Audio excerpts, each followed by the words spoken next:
Hello everyone, कैसे हो आप लोग। तो चलिए आज हम लोग रिडेम्पशन ऑफ डिबेंचर स्टार्ट करने वाले हैं और अब जो भी वीडियो पोस्ट होने वाले हैं हमारे चैनल में वो सारे एक या दो पार्ट में ही आपके पूरे चैप्टर्स को हम लोग कवर कर रहेंगे।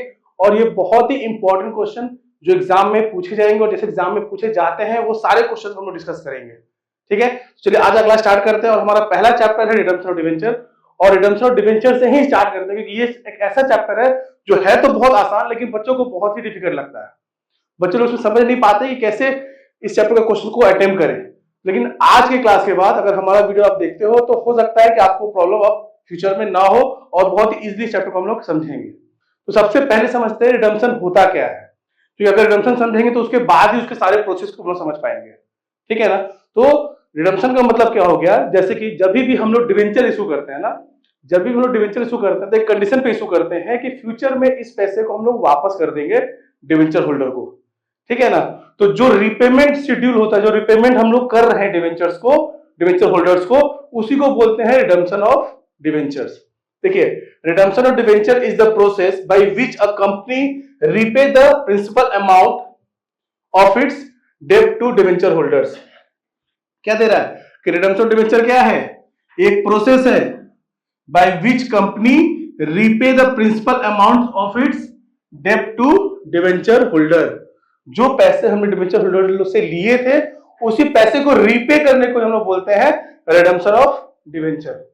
The discharges the company liability on the debentures either on the maturity date as per the terms agreed upon when the debentures were issued. मतलब जब हम डिवेंचर इशू किए थे तो जो कंडीशन हम लोगों ने सेट किया था, जो चीजें हमने डिसाइड की थी, जो टर्म्स एग्री किए थे हम लोग, उस टर्म के हिसाब से इसके मैच्योरिटी डेट पे इसको हम लोग पेमेंट कर रहे हैं, उसी को बोलते हैं रिडेम्पशन। ठीक है। तो रिडेम्पशन का मतलब क्या हो गया कि जो पैसे हमने डिवेंचर होल्डर से लिए हैं उसको हम लोग वापस कर रहे हैं। ठीक है। अब आते हैं कि इसकी क्या क्या प्रोसेस है। तो देखो, रिडेम्पशन जो है ना वो आउट ऑफ कैपिटल भी हो सकता है, आउट ऑफ प्रॉफिट भी हो सकता है, या फिर दोनों का मिक्सअप हो सकता है। आउट ऑफ कैपिटल का मतलब क्या हुआ कि जब हम डिवेंचर के पैसे वापस कर रहे हैं तो सारे अपने कैपिटल के पैसे वापस कर रहे हैं। ठीक है। When no profit are set aside for redemption of debenture, it is called redemption out of capital. ठीक है। In such a case, no profit are transferred to debenture redemption reserve. अगर हम अपने कैपिटल के पैसे से, अपने कैपिटल के पैसों से अगर हम लोग डिवेंचर होल्डर को पेमेंट कर रहे हैं तो उस केस में हमको डीआर क्रिएट करने की जरूरत नहीं रहता है। ठीक है। इन view of section 7 T1 subsection 4, देखो सारे सेक्शन ये सब इंपॉर्टेंट है क्योंकि अब आपसे एक मार्क्स का क्वेश्चन भी पूछा जाता है, तो इसलिए सारे थ्योरेटिकल चीजों को भी हमको डिस्कस करना है। और ये चैप्टर फुल्ली थ्योरेटिकल बेस ही है। अगर इसके थ्योरेटिकल चीजों को आप समझ गए तो इसके प्रैक्टिकल क्वेश्चन को आसानी से अटेम्प्ट कर पाओगे। ठीक है ना। हाँ, इन view of section 71 subsection 4 of the companies act 2013 and the security and exchange board of India SEBI guidelines required creation of debenture redemption reserve R S follow. मतलब वही बोल रहे हैं कि सेक्शन 70 सब सेक्शन के हिसाब से जो कंपनीज एक्ट और सेबी का जो गाइडलाइंस है वो डीआर के लिए वो क्या है वो देखिए। पहला चीज, लिस्टेड कंपनी, जितने भी लिस्टेड कंपनीज है are not required to create any DRR, any debenture redemption. Listed company कौन सी कंपनी हो गए, जो मार्केट में लिस्टेड है, जो शेयर, जिनका शेयर मार्केट में ट्रेड कर रहा है, शेयर मार्केट में, उन्हीं कंपनी को बोलते हैं लिस्टेड कंपनी। और लिस्टेड कंपनी को डीआरआर क्रिएट करने की जरूरत नहीं रहता है। ठीक है, क्योंकि बहुत भरोसेमंद कंपनी रहती हैं। फिर unlisted company are required to create DRR equal to at least 10% of the nominal face value of outstanding debentures out of divisible profit, hence they can redeem 90% of their debenture out of capital. मतलब क्या बोल रहा है कि जो भी जितने भी अनलिस्टेड कंपनी है उनको डीआरआर क्रिएट करना है इक्वल टू एटलीस्ट मिनिमम 10%, तो उनको अपने प्रॉफिट से क्रिएट करना ही है। ठीक है ना। देखो बोला ना, equal to at least 10% of the nominal value of outstanding debenture out of divisible profit. मतलब मेरे पास जो डिविजिबल प्रॉफिट है उसका मिनिमम 10% का हमको डीआरआर क्रिएट करना है अगर हम अनलिस्टेड कंपनी है तो। ठीक है। अब अगर हम लोग आउट ऑफ प्रॉफिट कर रहे हैं, ठीक है, मतलब कैपिटल से नहीं, पूरा का पूरा हम लोग प्रॉफिट से अगर करते हैं, उस केस में क्या बोल रहा है कि redemption out of profit means that an amount equal to debentures outstanding face value of outstanding debenture is transferred from divisible profit. मतलब जितना भी वैल्यू का डिवेंचर था वो सारे के सारे पैसे हम लोग कहां से कर रहे हैं, अपनी डिविजनल प्रॉफिट से कर रहे हैं, ठीक है। और उसके लिए क्या करें, open account name debenture redemption reserve account, it is called redemption out of profit, और इसी को हम लोग क्या बोलते हैं, रिडम्पशन आउट ऑफ प्रॉफिट। जब हम अपने डिवेंचर होल्डर को अपने सारे पैसे जो पे कर रहे हैं वो आउट ऑफ प्रॉफिट कर रहे हैं, न कि अपने कैपिटल से, ठीक है। अब आते हैं redemption out of debentures out of capital and profit, मतलब इसमें हम लोग आउट ऑफ कैपिटल से भी पेमेंट करेंगे और आउट ऑफ प्रॉफिट से भी पेमेंट करेंगे, और इसी चीज को हमको अपने चैप्टर में समझना है और इसी के सारे क्वेश्चन को अपने एग्जाम में करने भी हैं। इसमें क्या बोल रहा है, it means redemption of debenture partly out of capital, partly capital से कर रहा है, and partly out of profit, मतलब कुछ पैसे अपने कैपिटल से पे कर रहा है और कुछ पैसे अपने प्रॉफिट से पे कर रहा है।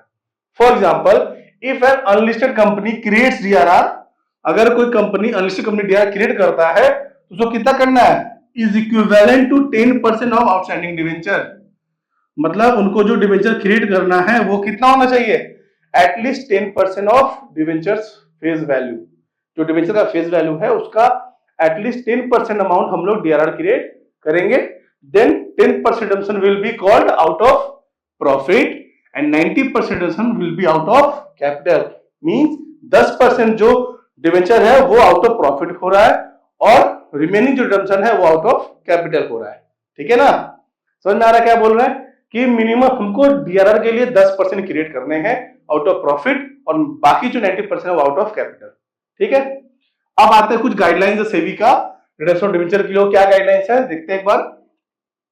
The creation out of debenture redemption reserve is obligatory only for non convertible and non convertible portion of partly convertible debenture, मतलब सिंपल सा बात है कि ये किनके लिए है, ये जो नॉन कन्वर्टेबल डिवेंचर है ये उनके लिए ही बात किया जा रहा है कि अगर जो नॉन कन्वर्टेबल डिवेंचर है उन्हीं को हम लोग उन्हीं के लिए रिडम्पशन ऑफ डिवेंचर्स है, ठीक है। Next, an unlisted company shall create DRR equivalent to at least 10% of the nominal value of outstanding debenture, मतलब जितने भी अनलिस्टेड कंपनीज हैं उनको एटलीस्ट अपने प्रॉफिट का 10% डीआरआर क्रिएट करना है, ठीक है। अब कुछ बातें हमको इंपॉर्टेंट बातें समझनी है। पहला क्या है कि किसको डीआरआर क्रिएट करना है और किसको डीआरआर क्रिएट नहीं करना है। तो सिंपल समझो कि ऐसा कंपनी जो कंपनीज एक्ट को लगता है कि नहीं ये बहुत भरोसेमंद कंपनी है और ये अपने डिविडेंड को पेमेंट आसानी से कर देंगी, उनको वो छूट देता है डीआरआर क्रिएट करने के लिए। और ऐसे कंपनी जिसपे उसको थोड़ा कम भरोसा होता है उन कंपनीज के लिए क्या है कि उनको प्रॉफिट का 10% तो डीआरआर क्रिएट करना ही होगा। उसी को समझते थे। पहला क्या है, companies which are not required, याद रखना not required transfer amount of DRR. पहला, ऑल इंडिया फाइनेंशियल इंस्टीट्यूशन, जितने भी हमारे फाइनेंशियल इंस्टीट्यूशन है, फाइनेंशियल इंस्टीट्यूशन में जो लोन प्रोवाइड करते हैं पब्लिक को, कंपनीज को, उनको डीआरआर क्रिएट करने की जरूरत नहीं है। सेकेंड, सारे हमारे बैंकिंग कंपनी मींस जितने भी बैंक है अगर उन्होंने डिवेंचर इशू किया है उनको रिडम्पशन करते वक्त डीआरआर क्रिएट करने की जरूरत नहीं है। Next, other financial institution with in the meaning of section 2 subsection 2 of the companies act 2013, मतलब कोई और भी जो फाइनेंशियल इंस्टीट्यूशन है जो इस सेक्शन के हिसाब से रजिस्टर्ड है उनको भी क्रिएट करने की जरूरत नहीं है। नेक्स्ट, लिस्टेड कंपनी को भी क्रिएट नहीं करना है और सारे अनलिस्टेड कंपनी जो कि एनबीएफसी रजिस्टर्ड है under 45(1)(a) of the RBI act, मतलब आरबीआई एक्ट के हिसाब से जितने भी कंपनी रजिस्टर्ड है उनको भी डिवेंचर डीआरआर क्रिएट करने की जरूरत नहीं है, ठीक है। तो दिमाग में आ रहा है तो क्रिएट करना किसको है, तो देखो companies which are required to transfer amount of DRR, वो कौन कौन सी कंपनी है, unlisted companies other than non banking finance corporation को बोलते हैं, other than NBFC and HFC. जितने भी हमारे अनलिस्टेड कंपनी जो एनबीएफसी है और एचएफसी है उनको क्रिएट करने का जरूरत है डीआरआर, ठीक है ना, याद रहेगा। सारे unlisted company other than NBFC and HFC जितने भी कंपनीज है उनको डीआरआर क्रिएट करना पड़ेगा, ठीक है। अब आते हैं, इसमें एक और कंसेप्ट आता है डीआरआई। दोनों को पहले समझ लीजिए, दोनों का सम लगभग एक साथ ही आता है, दोनों का यूज एक साथ ही रहना है, होने वाला है सम मेरे साथ। तो following tables elaborates investment in debenture redemption investment, मतलब कौन कौन से कंपनी को डिवेंचर रिडम्पशन इन्वेस्टमेंट करने का जरूरत पड़ेगा। ठीक है, पहला क्या है, जितने भी फाइनेंशियल इंस्टीट्यूशन, बैंकिंग और अदर फाइनेंशियल इंस्टीट्यूशन थे जो वहां पे तीनों थे, उन तीनों को इन्वेस्टमेंट करने की जरूरत नहीं है, नहीं है, नहीं, मतलब जो वहां पे थे वो यहाँ पे भी सेम चीज होगा। ठीक है, लिस्टेड कंपनी को भी, हाँ, listed company other than AFIs, banking companies and none other financial institution for both public issued and private issued और डिवेंचर्स, इनको क्रिएट करने की जरूरत पड़ेगा। मतलब अदर देन, सिंपल समझ लो कि लिस्टेड कंपनी, लेकिन अदर देन ये होना चाहिए, फाइनेंशियल इंस्टीट्यूशन और बैंकिंग कंपनी, उनको DRI में इन्वेस्ट करना पड़ेगा। ठीक है, HFC भी है, उनको भी करना पड़ेगा, और अदर लिस्टेड कंपनी है उनको भी करना पड़ेगा, बट वो अदर देन क्या होना चाहिए आपके, other than AIFIs, banking companies and other financial institution. मतलब सिंपल है कि जो भी फाइनेंशियल इंस्टीट्यूशन है और जो भी बैंकिंग कंपनी है उनको DRI में भी इन्वेस्ट करने की जरूरत नहीं है, बट उनके अलावा जो लोग हैं उनको DRI में इन्वेस्ट करने की जरूरत पड़ेगा। ठीक है, अब आते हैं सम्स में। देखो, सम स्टार्ट करने वाले हैं उससे पहले एक बार वापस से चीजों को रिकैप कर लेते, जो बहुत इंपॉर्टेंट बातें हैं हमारे पास। हमने डिस्कस बहुत सारी चीजों को किया, बट जो मेन इंपॉर्टेंट चीज है जो हमको सम्स में ध्यान रखना है, सबसे पहला चीज DRR क्या है, डिवेंचर रिडम्पशन रिजर्व। DRR हमको याद रखना है कि DRR की कोई स्पेसिफिक डेट नहीं है कि इसको कब क्रिएट करना है, बस ध्यान रखना है कि जिस ईयर में रिडीम हो रहा है उस ईयर के पहले हमको DRR क्रिएट कर लेना है। जनरली हम लोग क्या करते हैं कि जिस ईयर डिवेंचर इशू करते हैं उसी ईयर के एंड में हम लोग DRR क्रिएट कर लेते हैं, पर इसके लिए कोई स्पेसिफिक डेट नहीं है, आप इसको कभी भी DRR क्रिएट कर सकते हैं, पर ये ध्यान रखना है कि जिस ईयर रिडीम हो रहा है उस फाइनेंशियल ईयर के पहले हमको क्रिएट कर लेना है। जैसे अगर मेरा डिवेंचर रिडीम हो रहा है 2026 में, 2026 मार्च, तो हमको ये जो फाइनेंशियल ईयर है 25-26, मतलब 1 अप्रैल 25 से लेकर 31 मार्च 26, इसके पहले हमको DRR क्रिएट करना है। मींस 31 मार्च 2025 तक हमको DRR क्रिएट कर लेना है। समझ में आ रहा है क्या बोल रहा है? DRR के लिए क्या नियम है कि DRR हमको जिस फाइनेंशियल ईयर में हमारा डिवेंचर रिडीम हो रहा है उस ईयर के पहले वाले फाइनेंशियल ईयर तक हमको DRR क्रिएट कर लेना है। हम लोग क्या करेंगे, जनरली हम लोग क्या करेंगे, अगर क्वेश्चन में डेट मेंशन नहीं किया है तो जिस ईयर में हम लोग डिवेंचर इशू किए हैं उसी ईयर के एंड में ही DRR क्रिएट कर लेंगे। ठीक है, ये तो हो गई बात DRR की। अब आते हैं DRI, जो बहुत इंपॉर्टेंट है। तो ये ध्यान रखो, DRI जो है मींस जिस ईयर में हमारा डिवेंचर रिडीम हो रहा है, जिस ईयर में हमारा डिवेंचर रिडीम हो रहा है उसी ईयर का 30 अप्रैल से पहले या 30 अप्रैल तक हमको DRI में इन्वेस्ट कर लेना है। जैसे एग्जांपल लेते हैं कि हमने 31 मार्च 2026 को हमारा डिवेंचर रिडीम हो रहा है, 31 मार्च 2026 को रिडीम हो रहा है ना, तो हम लोग 30 अप्रैल 2025 तक DRI में इन्वेस्ट कर देंगे। ठीक है, उसी ईयर में जिस ईयर रिडीम हो रहा है उसी ईयर का जो अप्रैल का महीना है उस अप्रैल के महीने में 30 अप्रैल तक हमको DRI में इन्वेस्ट कर देना है। ठीक है, मींस अप्रैल महीने में ही करना है। हाँ, अगर क्वेश्चन में बोलेगा 1 अप्रैल तो हम 1 अप्रैल कर देंगे, कुछ नहीं बोलेगा तो हम लोग हमेशा 30 अप्रैल को ही इन्वेस्टमेंट करेंगे। और जब हमारा रिडीम हो रहा है तो रिडीम जब होगा उस केस में हम लोग जब जो डेट है रिडीम का उसी डेट को हम लोग उस इन्वेस्टमेंट को सेल आउट कर देंगे। ठीक है, मींस रिडीम हुआ 30 अप्रैल तक, और जब उसको सेल कब करेंगे, जब वो मेरा डिवेंचर रिडीम हो रहा है। एक और एग्जांपल लेते हैं, जैसे कि अभी हमारा जो डिवेंचर रिडीम हो रहा है ना वो मार्च में हो रहा था। अगर हमारा डिवेंचर जो रिडीम हो रहा है वो अगर 30 जून को हो रहा है, जैसे चल रहा है अभी 2025, तो अगर 2025 जून को डिवेंचर का रिडम्पशन का डेट है तो भी हम लोग 2025 के अप्रैल महीने में ही DRI में इन्वेस्ट करेंगे। ऐसा नहीं कि उसके लिए फिर हम पिछले साल चल जाएंगे। हमको बस यह ध्यान रखना है कि जिस फाइनेंशियल ईयर में हमारा डिवेंचर रिडीम हो रहा है उसी फाइनेंशियल ईयर के अप्रैल के महीने में 30 तारीख को हमको DRI में इन्वेस्ट करना है और उस ईयर एंड पे उसको वापस से सेल आउट कर देना है। ठीक है, बस इन्हीं दोनों बातों का ध्यान रखना है। हाँ, एक बात हम और जो समझते हैं कि अगर हम लोग डिवेंचर रिडीम कर रहे हैं, तो एंट्री क्या होता है, एक बार सभी एंट्री को डिस्कस कर लेते हैं। सबसे पहला चीज, अगर हमारा 10% डिवेंचर है वो रिडीम हो रहा है तो 10% डिवेंचर अकाउंट डेबिट एक काम करते हैं, इसको थोड़ा सा और इजी करते हैं आप लोग के लिए।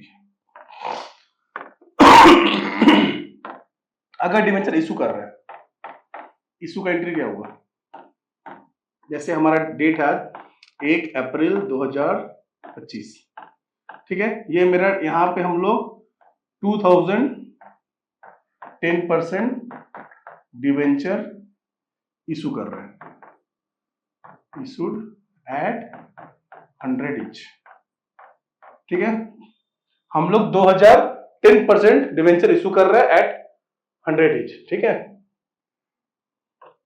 अब हमारा जो डेट है रिडम्पशन का वो है 31 मार्च 2028 को हम लोग इसको रिडीम कर रहे हैं, रिडीम कर रहे हैं, और बस हमारे रिडम्पशन का डेट दे दिया at par, redemption at par, ठीक है। और ये मेरा नॉन एनबीएफसी कंपनी है एंड एचएफसी, ठीक है। नॉन एनबीएफसी एचएफसी कंपनी है, तो मिस हमको यहाँ पे क्या करना है, हमको यहाँ पे डीआरआर भी क्रिएट करना है और हमको डीआरआई में भी इन्वेस्ट करना है। तो हमारा क्वेश्चन का सॉल्यूशन कैसा रहने वाला है वो देखते हैं। देखिए हम एक काम करते हैं,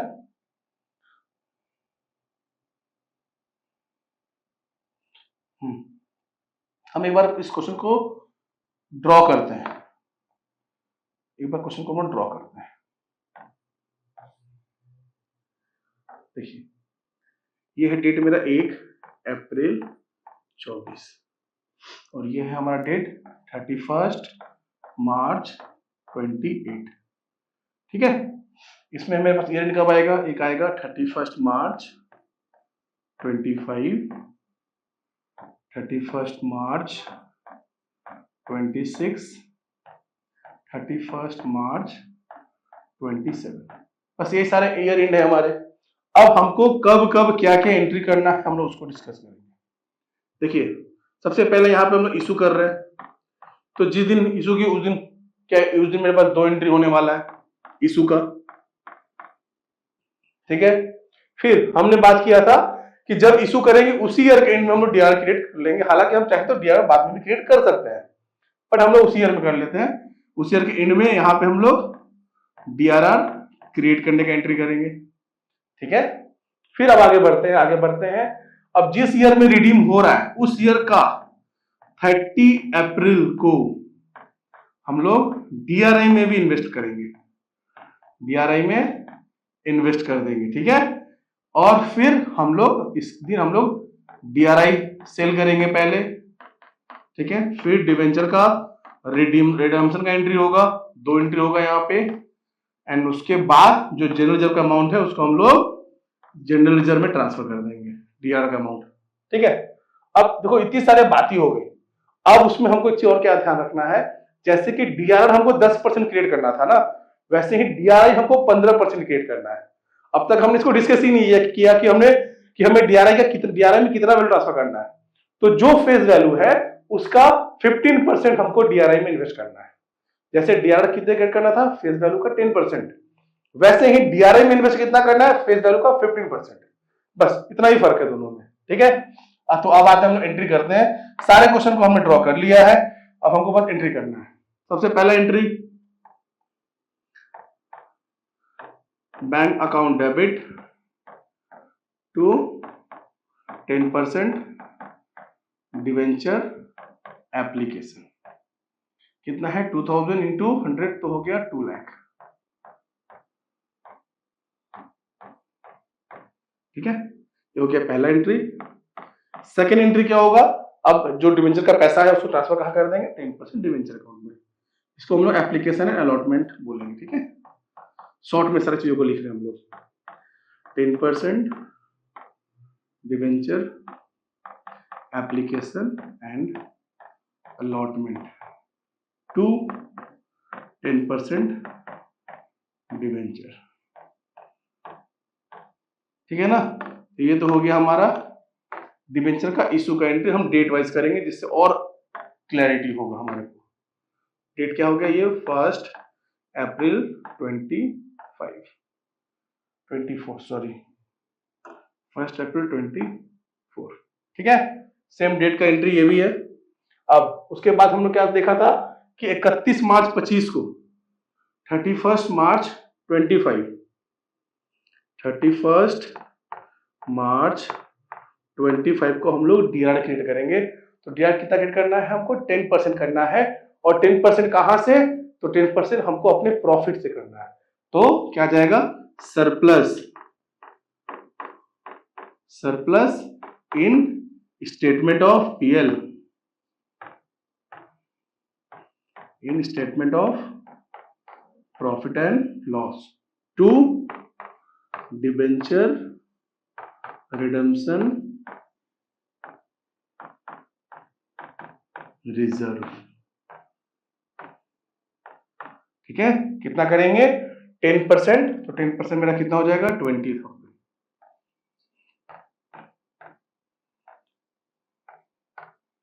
ठीक है ना? देखो एकदम सिंपल है, कुछ भी टेंशन नहीं वाली बात नहीं है।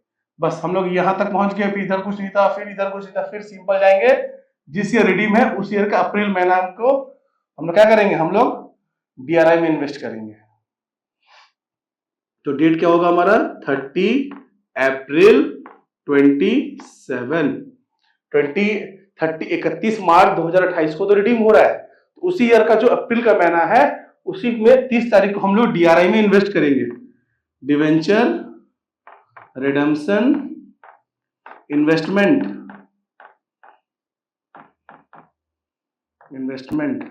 To bank. अगर हम कहीं इन्वेस्टमेंट करते हैं तो पैसे जा रहे हैं हमारे पास से, तो बैंक अकाउंट। कितना? 15% of 2 lakh that is 30,000। 15% of 2 lakh जो कि होगा 30,000। ये एकदम सिंपल सा चीज है ना। ध्यान बस रखना, डीआरआई 10%, डीआरआई 15% और दोनों फेस वैल्यू डिवेंचर का। तो हम लोगों ने यहां तक का एंट्री पास कर लिया। अब आगे हमारा due date, redemption, maturity date. तो मैच्योरिटी डेट में क्या क्या एंट्रीज होगा उन सबको हम लोग करते हैं। इसको हम लोग अलग कलर से करते हैं। तो 31 मार्च 28।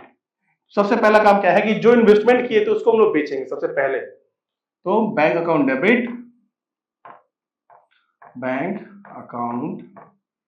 Debit, to debenture redemption investment. ठीक है, कितना? 30,000। ठीक है, सबसे पहला काम किया हमने जो डिवेंचर का पैसा, डीआर का पैसा इन्वेस्ट किया था उसको मैंने सबसे पहले सेल कर दिया। फिर नेक्स्ट एंट्री क्या होगा? सेम डेट पे अब हम लोग डिवेंचर रिडीम का एंट्री करेंगे। तो जो कि था 10%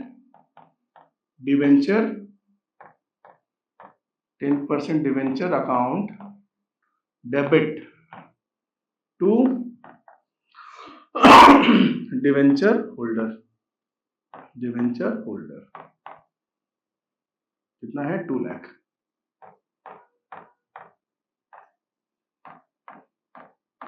ठीक है, 10% debenture account debit to debenture holder. फिर same debenture holder to debenture holder account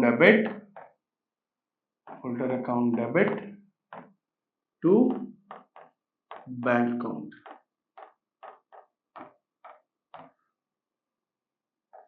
2 lakh. ठीक है ना, एकदम सिंपल है। जब इशू करते हैं तो डिवेंचर डेबिट होता है, जब रिडीम होगा तो जब इशू करते हैं तो डिवेंचर को क्रेडिट करते हैं। सेम अगर हम लोग रिडीम करेंगे तो डिवेंचर को डेबिट करेंगे, बस वही है, सिंपल सा है। अब लास्ट में अब देखो मैंने डीआर क्रिएट किया था ना, अब उस डिवेंचर रिडम्पशन रिजर्व का कोई काम है? हमने डीआर क्रिएट क्यों किया था? रिडम्पशन के लिए किया था। तो रिडम्पशन हो गया, अब हमको इस रिजर्व का जरूरत नहीं है। तो हम क्या करेंगे? इसके पैसे को डिवेंचर रिडम्पशन रिजर्व,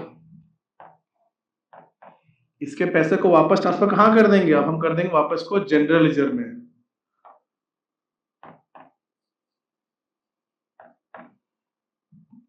$20,000 पहले था ये स्पेसिफिक रिजर्व, अब हो गया ये जनरल रिजर्व। मतलब अब इसको हम लोग कहीं पे भी यूटिलाइज कर सकते हैं, कहीं पे भी यूज कर सकते हैं। पहले ये सिर्फ रिडम्पशन के लिए था, अब रिडम्पशन हो गया तो अब इसकी कोई जरूरत है नहीं। अब इसके पैसे को हम लोग क्या करेंगे, वापस जनरल लेजर में ट्रांसफर कर देंगे, जिससे हम इसको कहीं पे भी यूज कर सकते हैं। तो ये रहा हमारा बेसिक कंसेप्ट, एकदम बेसिक चीज, सारे बेसिक चीजों को हमने डिस्कस किया है इस क्वेश्चन में। इसमें हमने सबसे पहले समझा कि डिबेंचर रिडम्पशन का एंट्री क्या होता है। इशू का तो हमको पता है ऑलरेडी, क्योंकि हमने इशू ऑफ डिबेंचर में उसको सीखा होगा। तो इशू का एंट्री हमको पहले से आता था, फिर भी हमने इसको इस सब में भी किया है। उसके बाद हमने सीखा कि हम लोग डीआर क्रिएट कैसे करते हैं। तो डीआर क्रिएट करने का एंट्री क्या हुआ, surplus in statement of PL to debenture redemption reserve. ये कब हमने क्रिएट किया, जिस ईयर में इशू किए थे उसी ईयर के एंड में हमने कर लिया। हालांकि हम इसको बाद में भी कर सकते थे, इसके लिए कोई भी स्पेसिफिक डेट डिसाइडेड नहीं है। बस ये ध्यान रखना है कि जिस ईयर में रिडीम हो रहा है उस फाइनेंशियल ईयर के पहले तक हमको डीआरआर क्रिएट कर लेना है। ठीक है, नेक्स्ट आगे बढ़े तो जिस ईयर रिडम्पशन का डेट आया, ईयर आया, तो उस ईयर, उसी फाइनेंशियल ईयर का अप्रैल के महीने में 30 अप्रैल तक हमको डीआरआई में इन्वेस्ट करना था। तो हमने आपको 30 अप्रैल को 15% फेस वैल्यू का डीआरआई में इन्वेस्ट हमने कर दिया, और आफ्टर इन्वेस्टमेंट हम उसको फिर सेल आउट कर दे रहे हैं। कब कर रहे हैं, तो जब हमारा रिडम्पशन का डेट आ जाएगा उस दिन, मींस मैच्योरिटी डेट को हम लोग वापस उसको सेल कर देंगे। सेल करने के बाद हम लोग फिर रिडम्पशन का एंट्री करेंगे। रिडम्पशन की भी दो एंट्री है, वो क्या था, 10% डिवेंचर टू डिवेंचर होल्डर, मतलब जो भी डिवेंचर का परसेंटेज हो, जो भी उसका नाम हो, तो 10% डिवेंचर टू डिवेंचर होल्डर और डिवेंचर होल्डर टू बैंक। ठीक है, ये खत्म हो गया। और लास्ट एंट्री फिर क्या है, जो हमने रिजर्व क्रिएट किया था, जिस पर्पस के लिए किया था, वो पर्पस हमारा फुलफिल हो चुका है। तो अब हमको उस रिजर्व का जरूरत नहीं है। अब हम उसको क्या कर देंगे, वापस से उसको कैंसिल कर देंगे और उस रिजर्व को हम लोग अपने जनरल रिजर्व में ट्रांसफर कर देंगे, जिससे हम लोग को कहीं पे भी यूज कर सके। ठीक है, तो ये रहा हमारा सारा बेसिक कंसेप्ट। अब इसके एक दो सम्स हम लोग करेंगे जिससे मेरे को ये चैप्टर और अच्छे से समझ में आ जाए। ठीक है, आते हैं क्वेश्चन नंबर 1। सबसे पहले हम लोग क्वेश्चन नंबर 1 करेंगे। चलिए क्वेश्चन नंबर 1 रीड करते हैं। 1 में क्या बोला है, honesty limited and unlisted manufacturing company had 30,006% debenture of 100 each due for redemption at par on 31st March 2023. On this date, the company had the required amount of 3 lakh in its debenture redemption reserve. देखो क्या बोल रहा है कि एक company है जो कि अनलिस्टेड है। पहला बात, अनलिस्टेड मतलब हमको यहाँ पे डीआरआर भी क्रिएट करना है और डीआरआई में भी इन्वेस्ट करना है। ठीक है, कितना था, 30,000 मतलब 30 लाख का डिवेंचर था, जिसका हमको 10% हमको डीआरआर क्रिएट करना है, मीन 3 लाख, जो कि बोल रहा है कि 31 मार्च 2023 को तक का बोला जा रहा है कि उस डेट तक हमने ऑलरेडी 3 लाख का डिवेंचर रिडेम्पशन रिजर्व क्रिएट किया हुआ है। बोला है ना, on this date the company had the required amount of DRR, मतलब जितना रिक्वायर्ड था 10% वो ऑलरेडी हमने क्रिएट किया हुआ है, मेरे को क्रिएट करने की जरूरत नहीं है। The debenture redemption investment which was purchased on 30th April 2022 was realized at 101% on the date of redemption of the debenture and the debentures were redeemed. You are required to pass generally the books of the company for the year 2023. तो कोई generally तो बहुत सारे हुए हैं यहाँ पे, लेकिन मेरे को सिर्फ 2022-23 में जो जनरल एंट्री हुआ है सिर्फ उसी का पास करना है। ठीक है, तो 22-23 में क्या हुआ है, हमने डिवेंचर इन्वेस्टमेंट किया है, डीआरआई में इन्वेस्ट किया है 30 अप्रैल को, जो डेट हमको दिया हुआ है। फिर हम लोग उसी को मैच्योरिटी डेट पे क्या कर रहे हैं, जो हमने इन्वेस्ट किया था, अब उसके पैसे को हम लोग क्या कर रहे हैं, मतलब जो इन्वेस्टमेंट की उसको वापस सेल आउट भी कर दे रहे हैं।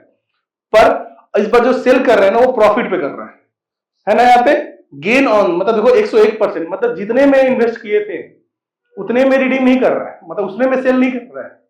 इन्वेस्ट जितना किए थे उससे हमको 1% एक्स्ट्रा वैल्यू मिल रहा है, तो मेरे को यहाँ पे फायदा हो रहा है, जिसको हम लोग क्या बोलते हैं, gain on sale of investment. ठीक है, तो वो भी एंट्री करेंगे, फिर रिडम्पशन का एंट्री करेंगे, फिर डीआर के अमाउंट को कैंसिल करके हम लोग उससे जनरल रिजर्व भी क्रिएट करेंगे। तो चलिए स्टार्ट करते हैं क्वेश्चन नंबर 1। एक काम करते हैं, हम इस क्वेश्चन को यहीं पे बनाते हैं जिससे आपको और अच्छे से समझ में आए।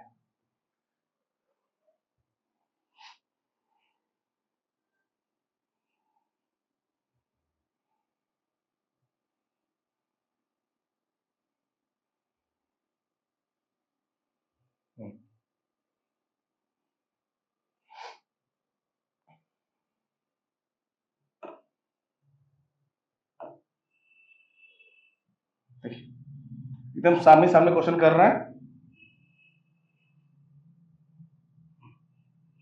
पहला क्वेश्चन हमारा कब होगा? 30 अप्रैल 2024 को, ठीक है।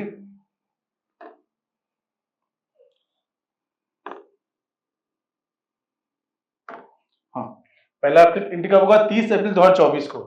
क्या एंट्री होगा यहाँ पे देखो, हम लोगों ने 30 अप्रैल 2024 को क्या किया था? 2022 को, 30 अप्रैल 2022 को, क्योंकि हमको जल्दी पास किसका करना है? 22-23 का करना है, ठीक है ना। तो डीआरआई में इन्वेस्ट कर रहे थे। इन्वेस्ट का सिंपल सेंटेंस हमको ऑलरेडी पता है, क्या है? DRI debenture redemption investment account debit to bank. Debenture redemption investment account debit to bank, और वैल्यू कितना होगा? तो देखो हमारा डिबेंचर का वैल्यू कितना था? 30 लाख। 30 लाख का 15% जो कि होगा 4,50,000,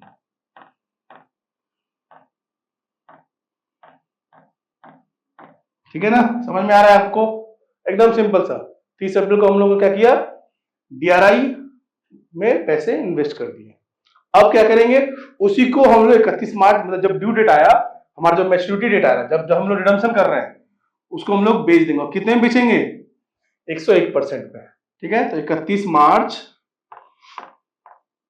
2023 इसको सेल कर देंगे हम लोग। तो सेल का एंट्री क्या हो जाएगा? बैंक अकाउंट डेबिट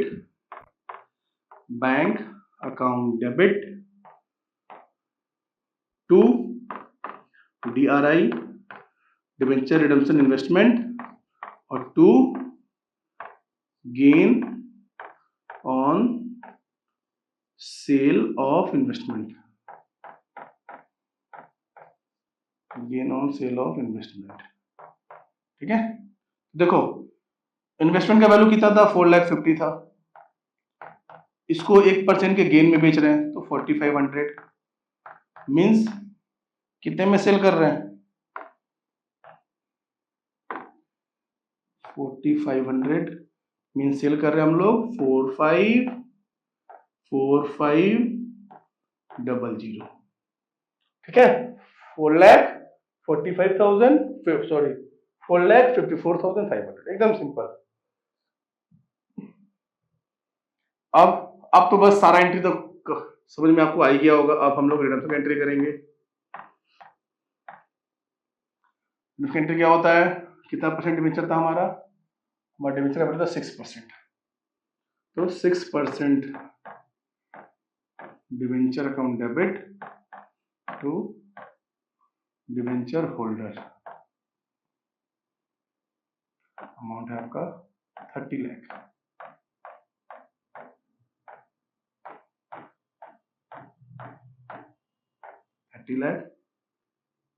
फिर 31st 3/23 debenture holder account debit to bank,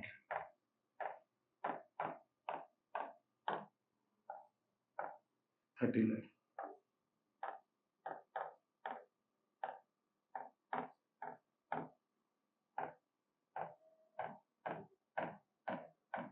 ठीक है। अब क्या करना है? हमारा नेक्स्ट स्टेप क्या होना चाहिए? नेक्स्ट स्टेप हमारा ये है कि अब हम लोग जो टीआरआर क्रिएट किए तो उसको कैंसिल करेंगे और debenture redemption reserve to general reserve, कितना था हमारा? 3 लाख। क्यों करते हैं ऐसा? बता चुके हैं पहले आप लोग को कि हम लोग इसको इसलिए करते हैं क्योंकि जो पैसे हमने डीआरआर में इन्वेस्ट किए थे ना, जो जिस पर्पज से किए थे ना, वो पर्पज फुलफिल हो चुका है। तो अब हमको उस डीआर का रिक्वायरमेंट नहीं है, इसीलिए उस पैसे को हम लोग वापस जनरल रिजर्व में ट्रांसफर कर देते हैं, जिसको उसको हम लोग कहीं और यूज कर सके, ठीक है ना।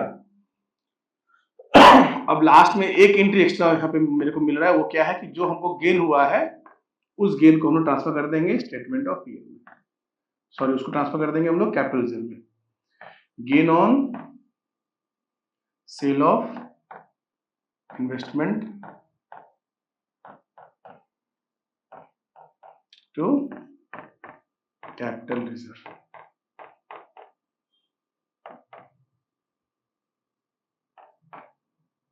आपका 4500। बस ये क्वेश्चन आपको आएगा 3 मार्क्स का, और बहुत ही मतलब यकीन मानो बहुत ही आसान चैप्टर है। थोड़ा बस आपको डेट पे फोकस करना है। अगर आपने क्वेश्चन का डेट को मैनेज कर लिया ना, तो इसमें और कोई डिफिकल्टी है ही नहीं जो आपको बहुत प्रॉब्लम होगा। तो ये रहा क्वेश्चन नंबर 1। अब हम लोग आते हैं नेक्स्ट क्वेश्चन में। नेक्स्ट क्वेश्चन कौन सा करें हम लोग? चलिए क्वेश्चन नंबर 2 करते हैं। On 1st April 2020, Riyan private limited unlisted non NBFC and HFC company.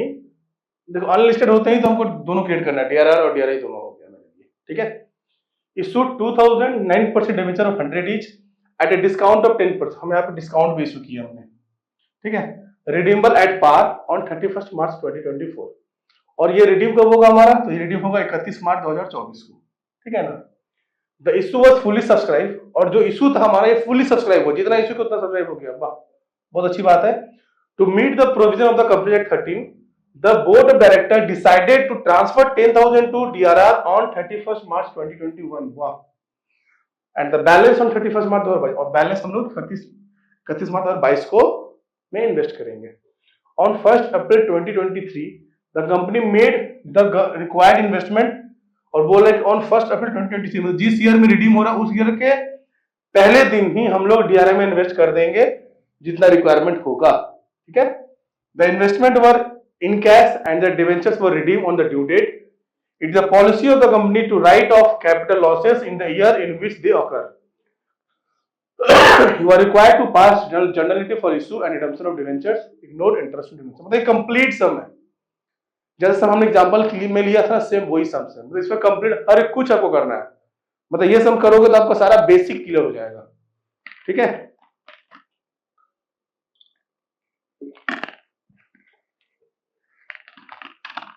तो सबसे पहला बात क्या है कि हम लोग इशू कब कर रहे हैं? हम लोग इशू कर रहे हैं 1 अप्रैल 2020 को।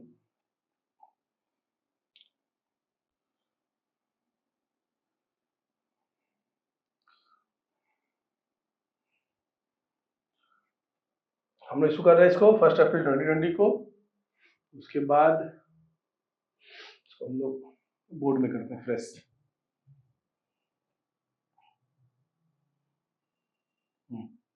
Question number 2। पहले एक काम करते हैं, पहले हम लोग एक लाइन ड्रॉ कर लेते हैं, इसमें सारे क्वेश्चन को हम लोग रिकॉर्ड कर लेते हैं। तो पहला डेट था हमारा 1 अप्रैल 20, ठीक है। यहाँ पे हम लोग डिवेंचर इशू कर रहे हैं। कितने डिवेंचर इशू कर रहे हैं हम लोग इशू कर रहे हैं 2000 ना, हाँ 2000 debenture at 100 each, discount of 10%।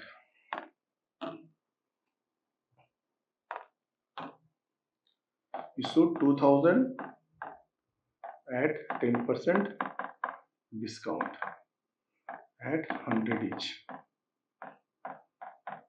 ठीक है। उसके बाद पहला चीज हमने रिकॉर्ड कर लिया। उसके बाद फिर क्या बोला क्वेश्चन में हम लोग को ना कि रिडीमेबल ऑन 31 मार्च 24। रिडीम कब हो रहा है? 31 मार्च 24 को हो रहा है, तो इसको भी रिकॉर्ड कर देते हैं। ये हमारा डेट है रिडम्पशन का 31 मार्च 24, ठीक है। अब उसके बाद कुछ और बातें बोली गई हैं। पहला क्या बोला गया है कि to meet the provision of company act 13, board of director decided to transfer 10,000 to DRR on 31 March 21 and 22। 31 March 21 और 22 को डीआरआर क्रिएट किया है। 31 मार्च 21 एंड 31 मार्च 22। यहाँ पे हमने डीआरआर कितना क्रिएट किया है? 10,000 का, और जो बैलेंस है वो यहाँ पे क्रिएट करना है, ठीक है। बैलेंस यहाँ पे क्रिएट करना है। फिर 1 अप्रैल 2023 को on 1 April 2023 the company made the required investment on government securities. Means यहाँ पे 31 मार्च 23, इसी दिन हम लोग बोल सकते हैं 1/4/23। 1 अप्रैल को हम लोग डीआरआई में इन्वेस्ट कर दे रहे हैं, ठीक है, जितना रिक्वायरमेंट अमाउंट है। और सेम फिर ड्यू डेट पे हम लोग रिडीम कर देंगे। ठीक है, तो सारी चीजों को हमने क्वेश्चन को रिकॉर्ड कर लिया, अब स्टेप बाय स्टेप कवर करने वाला है। हाँ, एक चीज और बोला था कि जिस ईयर का जो लॉस है उसको उसी ईयर में एडजस्ट कर देना है जिस ईयर का कैपिटल लॉस है। यहाँ पे हम लोग डिस्काउंट इशू कर रहे थे ना, तो यहाँ पे हम लोग एक बार लॉस का भी एंट्री करने वाले हैं। ठीक है, चलो अब क्वेश्चन करते हैं। तो एक बार क्वेश्चन तो समझा देते हैं, आपको और अच्छे समझ में आएगा। सिंपल सा क्वेश्चन में क्या बोला है कि 1 अप्रैल 2020 को डिबेंचर इशू किया कंपनी ने। ठीक है, और उसमें बोला गया है कि कंपनी जो इशू कर रहा है डिबेंचर वो एट पार नहीं कर रहा है, वो एट ए डिस्काउंट कर रहा है। और जब भी कंपनी की एक पॉलिसी है कि जिस ईयर का जो कैपिटल लॉस है उसको उसी ईयर में राइट ऑफ कर देना है। तो जो इशू किए थे वो हम लोग डिस्काउंट पे किए थे, ये एक तरह का हमारा कैपिटल लॉस है, इसको हम लोग सेम ईयर पे क्या करेंगे, राइट ऑफ कर देंगे। ठीक है, तो उसका एंट्री भी हम लोग सीखने वाले हैं। फिर उसके बाद बोल रहा है कि कंपनी जो हमारा कंपनी एक्ट है उसके हिसाब से चल रही है, तो उसका प्रोविजन के हिसाब से वो डीआरआर क्रिएट कर रही है। तो डीआरआर कितना क्रिएट करना है, 10% of face value of outstanding debenture, जो कि है 2 लाख।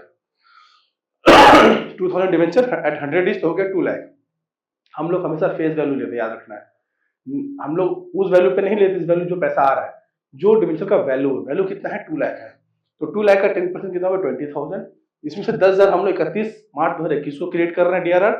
बैलेंस जो बच गया 10,000, टोटल 20 है ना, 10 यहाँ पे, तो रिमेनिंग कितना बचा, 10। तो 10 हम लोग 31 मार्च 2022 को क्रिएट करेंगे। ठीक है, मीन्स 20,000 जो हो गया वो हमारा ऑलरेडी यहाँ तक हो गया। फिर उसके बाद बोल रहा है कि 1 अप्रैल 2023 को, मीन्स यहाँ पे जिस ईयर रिडीम हो रहे हैं उस ईयर का अप्रैल महीना का 1 तारीख को हमको डीआरआई में भी इन्वेस्ट करना है एज पर द प्रोविजन। तो प्रोविजन ये कहता है कि 15% हमको डीआरआई में इन्वेस्ट करना है of the face value. 2 lakh का वैल्यू, तो उसका 15% कितना है, 30,000। मीन्स 30,000 यहाँ पे हम लोग इन्वेस्ट करेंगे डीआरआई में। ठीक है, और उसके बाद सारा रिटर्न का एंट्री करना है। उसके बाद का आपको तो सब पता ही है। चलिए पहला एंट्री करते हैं हम लोग, 1 अप्रैल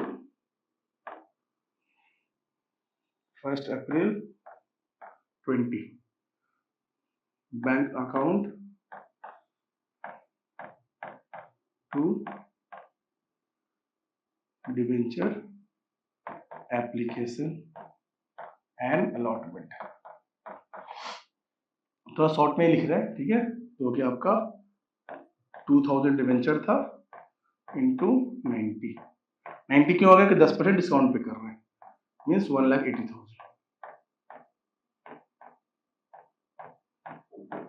ठीक है ना, फिर सेम डेट पे एक और एंट्री होगा।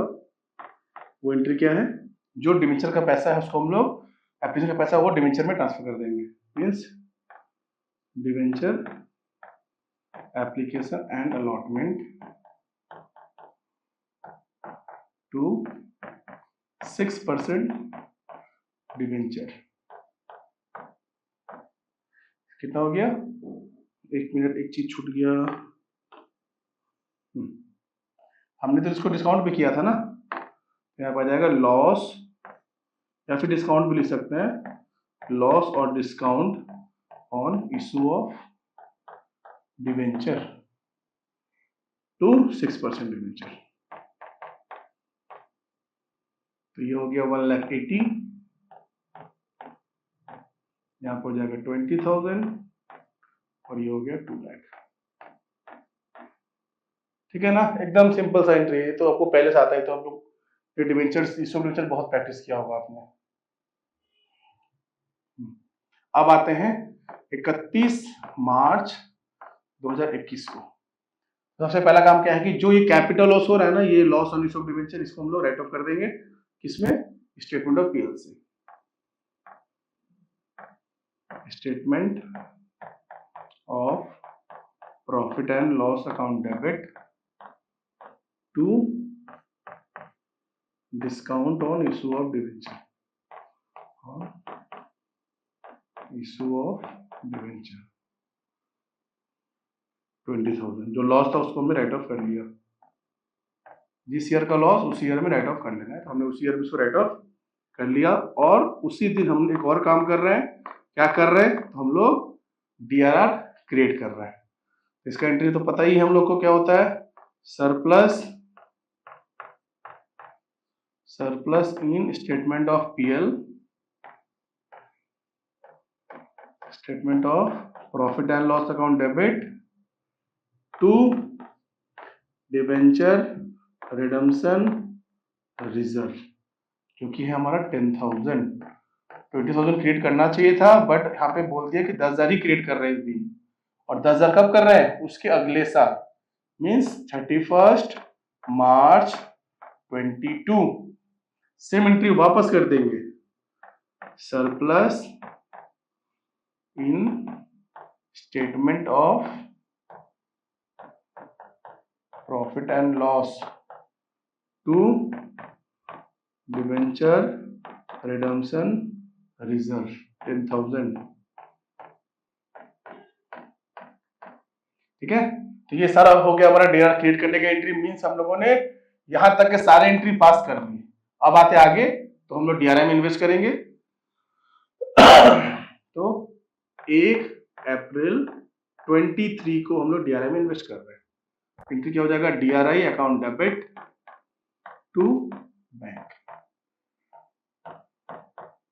कितना हो जाएगा आपका, 15% of 2 lakh, that is 30,000।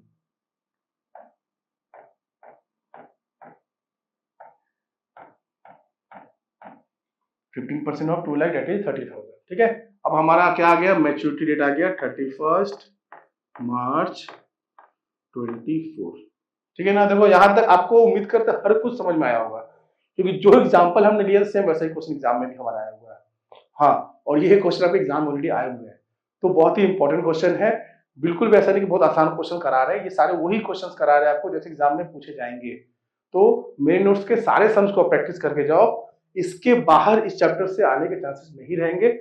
Believe करो 3 मार्क्स का जो क्वेश्चन है इस चैप्टर से जो आएगा वो आपको मेरे क्लास से फुल्ली कवर हो जाएगा, बट आपको अच्छे से प्रैक्टिस करना होगा, अच्छी चीजों को समझ के जाना होगा।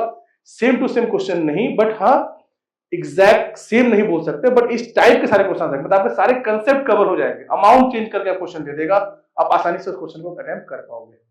ठीक है ना, अब देखो डीआरआई में हमने इन्वेस्ट किया, तो आप क्या करेंगे, हमारा नेक्स्ट स्टेप, हम इसको सेल कर देंगे, bank account debit to debenture redemption investment 30,000।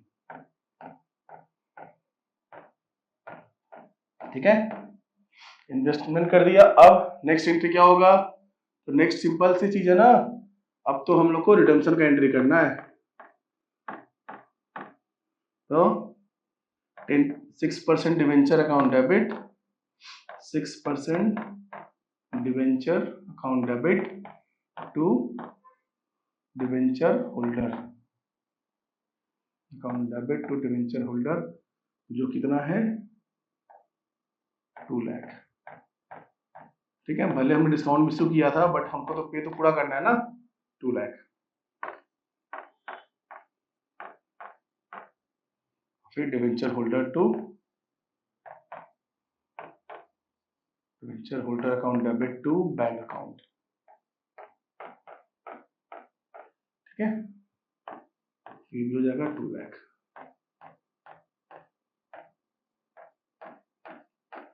ठीक है, ये हो गया हमारे रिडम्पशन का एंट्री। अब हमारा नेक्स्ट स्टेप क्या है, और लास्ट एंट्री, जो हमारा डीआर का अमाउंट था ना उसको हम ट्रांसफर कर देंगे डिवेंचर रिडम्पशन रिजर्व को जनरल रिजर्व में, कितना 20,000। 10,000 हमने 2 बार क्रिएट किया था ना, टोटल कितना हो गया 20,000। तो बस हो गया हमारा सारा प्रोविजन, जो भी कंप्लीट एक्ट बोलता है हमने लिया हुआ है, वो हमने सारी चीजों कवर कर लिया। तो ये हो गया हमारा क्वेश्चन नंबर 2। अच्छा क्वेश्चन था, कंप्लीट क्वेश्चन था, एग्जाम के से पहले ऐसे क्वेश्चन को प्रैक्टिस करके जाना चाहिए, क्योंकि एक क्वेश्चन से आपके सारे कंसेप्ट कवर हो गए। ठीक है ना, अब आता है नेक्स्ट क्वेश्चन। चलिए अब क्वेश्चन 4 करेंगे। इसके पहले हमने क्वेश्चन 1 और 2 ऑलरेडी कर लिया है, आपको समझ में भी आ गया होगा। अब क्वेश्चन 4 करते हैं, और आपको बार बार एक ही बात हम बोले, चैप्टर बहुत आसान है, बस आपको समझना होगा, चीजों को अप्लाई करने आना होगा। ठीक है, तो चलिए क्वेश्चन 4 देखिए क्या बोल रहा है। On 1st April 2019, the following balance appear in the books of Shikhar Limited, an unlisted non-NBFC HFC। तो ये भी मेरा क्या है, नॉन NBFC और HFC कंपनी है, और बोल रहा है कि 1 अप्रैल 19 को मेरे पास ये बैलेंसेस ऑलरेडी हैं। ठीक है, मींस मेरे पास 10% डिवेंचर ऑलरेडी है। ठीक है, मतलब मैंने कभी इशू किया होगा। ठीक है, प्रीमियम और रिडम्पशन ऑफ डिवेंचर में भी बैलेंस है, और ऑलरेडी डीआरआर क्रिएट किया हुआ है 75,000 का। देखो 14 लाख का डिवेंचर इशू किए हैं, तो रूल के हिसाब से उसका 10% का हमको डीआरआर क्रिएट करना होगा। तो 14 लाख का 10% कितना होता है 1,40,000। तो हमको 1,40,000 का डीआरआर क्रिएट करना होगा, जिसमें से ऑलरेडी हमने 75 का क्रिएट कर लिया है। तो रिमेनिंग हमारा कितना बच रहा है, तो हमारा रिमेनिंग बच रहा है 65,000। तो हमको और 65 का डीआरआर क्रिएट करना होगा। ठीक है ना, एकदम सिंपल सी बात है, कोई बड़ी चीज नहीं है। उसके बाद क्या बोल रहा है, the debenture were to be redeem at a premium of 10% in 2 equal annual installment beginning from 31 March 2022। हमको बस यहाँ पे डेट को ध्यान में रखना है। क्या बोल रहा है कि जो डिवेंचर का जो रिडम्पशन है वो कब से स्टार्ट होगा, तो वो 31 मार्च 2022 से स्टार्ट होगा। मीन सारे प्रोविजन हमको लगभग इसी डेट के आसपास के से स्टार्ट करने हैं। ठीक है, to meet the requirement of the company act 13, the company transfer the balance amount of DRR on 31 March 2021। तो क्वेश्चन में खुद ही बता दिया कि जो कंपनी एक्ट का जो भी नियम है उसके हिसाब से हम लोग उस प्रोविजन को फॉलो कर रहे हैं, और जो डीआरआर जो बैलेंस है कि 65 का जो बैलेंस डीआरआर है जो हमको और भी क्रिएट करना है, वो भी हम कब क्रिएट कर देंगे 31 मार्च 2021 को क्रिएट कर लेंगे। ठीक है, फिर उसके एक महीने बाद ऑन 30 अप्रैल 2021 हमको डीआरआई में इन्वेस्ट करना है। It met the requirement of company act 13 regarding debenture redemption investment. DRI का जो रूल बोलता है उसको भी हम लोग फॉलो कर लेंगे। And redeem the debenture on the schedule dates, और बोल रहा है कि हम लोग उस शेड्यूल डेट के हिसाब से सारे रिडम्पशन को कंप्लीट कर लेंगे। ठीक है, चलिए एक बार इस क्वेश्चन को हम लोग और अच्छे से समझते हैं और बढ़िया समझते हैं।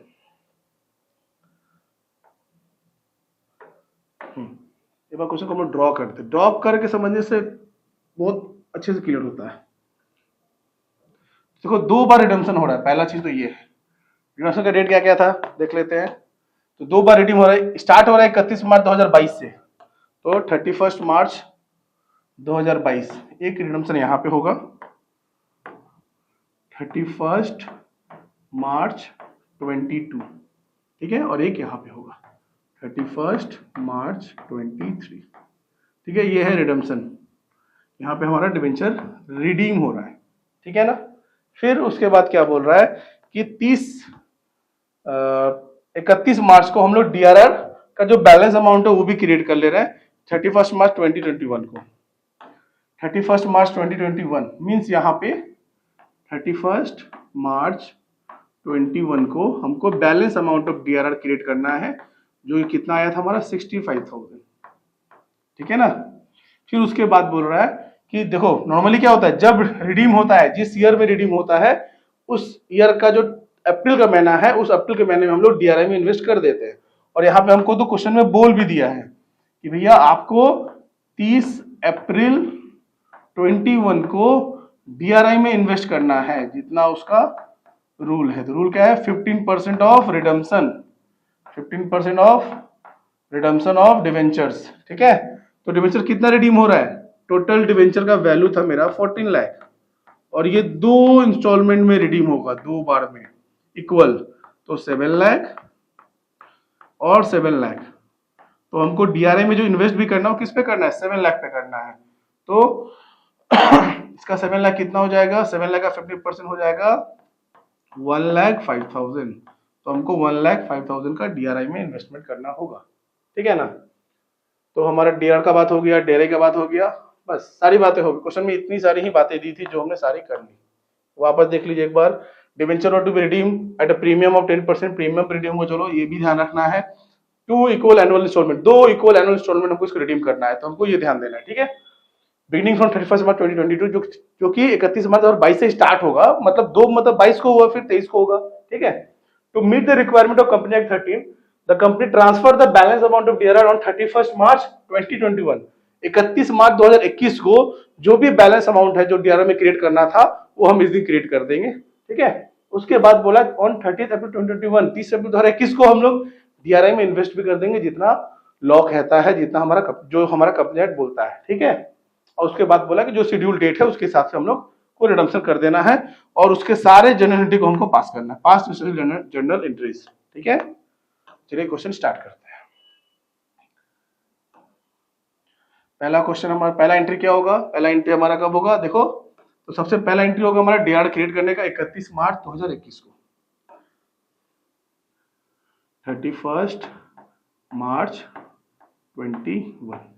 सबसे पहला एंट्री यहाँ पे होगा, क्या होगा, डीआर क्रिएट करने का। जनरल डीज का क्या होता है, surplus in statement of PL, surplus in statement of profit and loss to debenture redemption reserve, जो कि हमारा अमाउंट आएगा 65,000।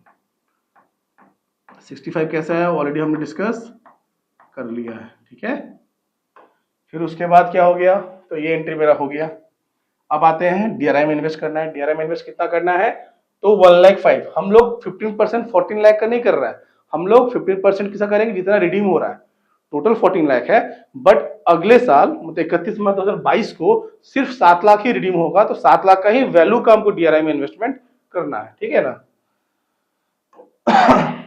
तो हो गया यहाँ पे 30 अप्रैल 2021, ठीक है, 30 April 2021, DRI to bank, DRI to bank amount कितना हो जाएगा, 1,05,000। 1,05,000 कैसे आया, 7 लाख का 15%। देखो भले डिवेंचर जो रिडीम हो रहा है प्रीमियम पे हो रहा है, बट हम हमेशा फेस वैल्यू पे ही इन्वेस्टमेंट करेंगे, फेस वैल्यू का ही 50% लेंगे, ठीक है। फिर 31 मार्च आ गया 22। अब जिस दिन रिडीम हो रहा है उसके उस दिन क्या करते हैं हम लोग, पहले डीआरआई को सेल कर देते हैं। बट इस क्वेश्चन में हम लोग डीआरआई को सेल नहीं करेंगे। क्यों नहीं करेंगे, क्योंकि अगर सेल करते हैं वापस फिर वो क्रिएट करना होगा, तो जब हमको वापस सेम चीज अगले साल करनी है तो इसीलिए हम लोग क्या करेंगे कि हम लोग उस ईयर में डीआरआई में इन्वेस्टमेंट जाकर इन्वेस्टमेंट को सेल नहीं करेंगे। क्यों नहीं करेंगे, फिर समझो कि सेम अमाउंट था ना, 7 लाख 7 लाख, तो 7 लाख पहले डीआरआई में ऑलरेडी इन्वेस्ट कर चुके हैं, अभी बेचेंगे, फिर 30 अप्रैल को क्रिएट करना होगा, इन्वेस्ट करना होगा। तो जब सेम अमाउंट है तो मेरे को वापस से क्रिएट करने का इन्वेस्ट करने की जरूरत नहीं है, जो है उसको एज इट इज छोड़ देंगे, क्योंकि जो कंपनी एक्ट का जो क्राइटेरिया वो फुलफिल हो जा रहा है, तो हम इसको सेल इसीलिए नहीं कर रहे हैं। सेल करेंगे तो वापस बाई करना होगा, ठीक है, तो हम उसको एज इट इज छोड़ देते हैं, हम लोग डायरेक्टली रिडम्पशन का एंट्री पास कर लेते हैं। 10% ही था ना हमारा डिवेंचर का नाम, हाँ 10% डिवेंचर अकाउंट डेबिट, फिर premium on redemption of debenture to debenture holder. तो 10% डिवेंचर में आ गया आपका 7 लाख,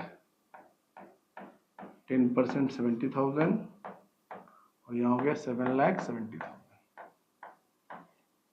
ठीक है ना। तो ये हो गया हमारा डिवेंचर का रिडीम का एंट्री। फिर सेव डेट पे 31 मार्च 2022 को debenture holder to holder account debit to bank account,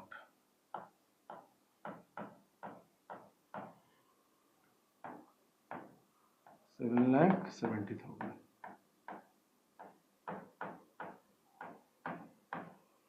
ठीक है ना। ये हो गया हमारा डिवेंचर का पेमेंट का एंट्री।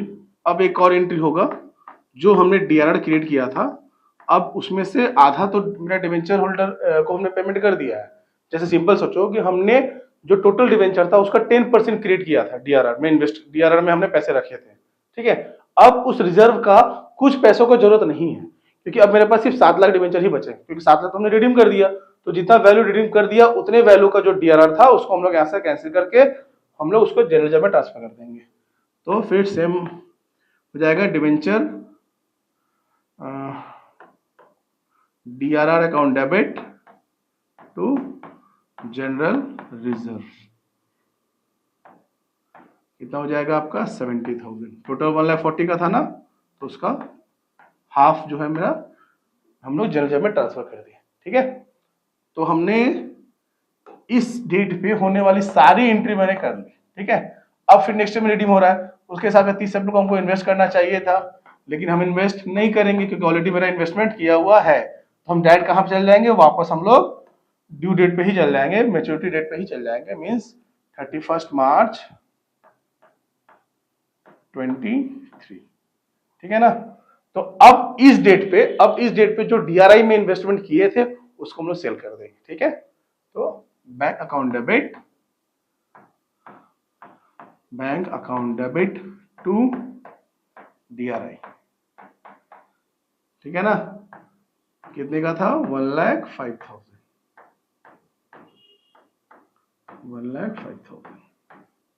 ठीक।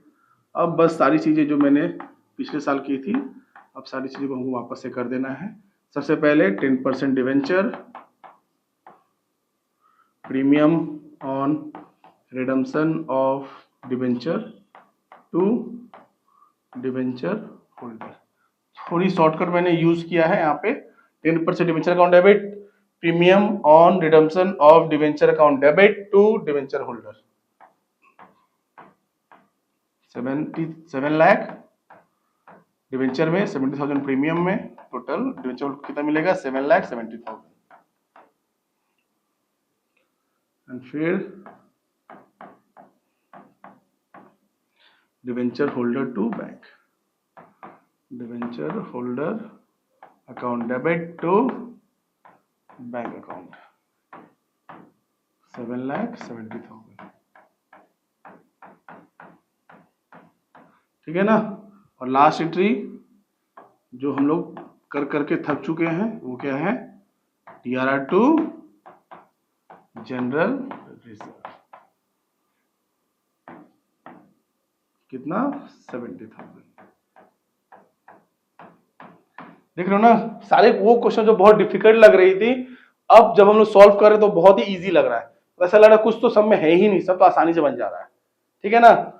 तो बस ध्यान देना है, प्रोविजन को अप्लाई करना है, क्वेश्चन को अच्छे से रीड करना है।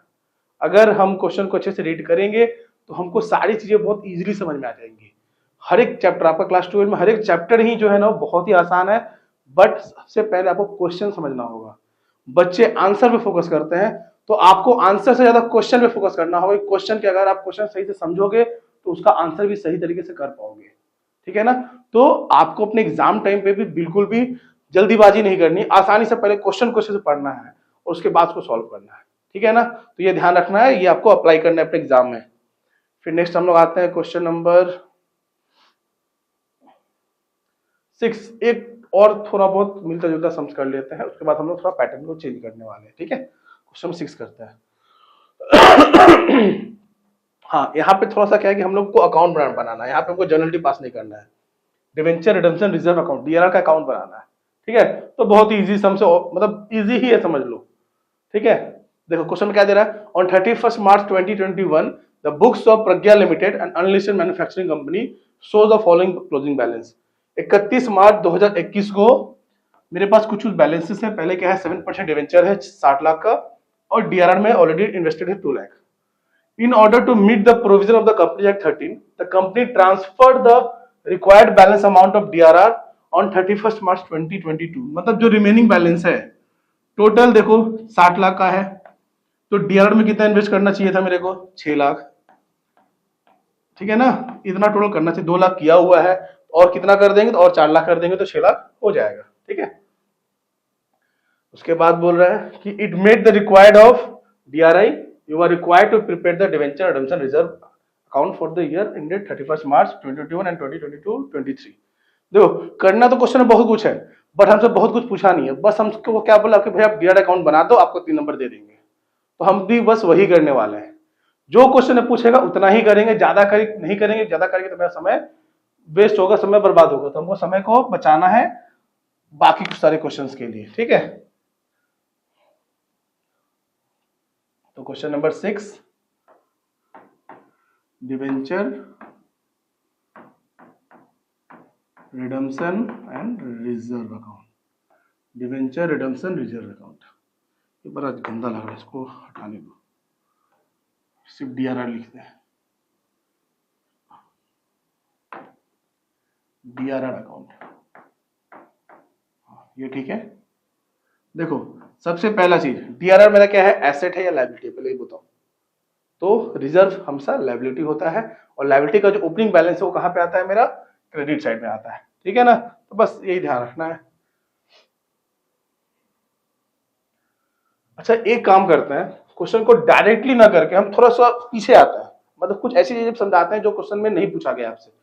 सिर्फ DRR अकाउंट से रिलेटेड चीजों को ही हम डिस्कस करेंगे, बट कुछ अलग चीजों को डिस्कस कर रहे हैं हम लोग। जैसे यहाँ पे देखो क्या है कि हमने 2 लाख ऑलरेडी इन्वेस्ट किया हुआ है ना, तो हम लोग थोड़ा पीछे से चल जाते हैं कि कहां से क्वेश्चन स्टार्ट हुआ होगा। सर जैसे 31 मार्च 2021 का बैलेंस है, तो हम एक एजम्पशन लेके चलते हैं कि पिछले साल हमने 2 लाख इन्वेस्टमेंट किया होगा, मतलब क्रिएट किया होगा DRR में। 21 है ना ये, तो हम 20 ले लेते हैं।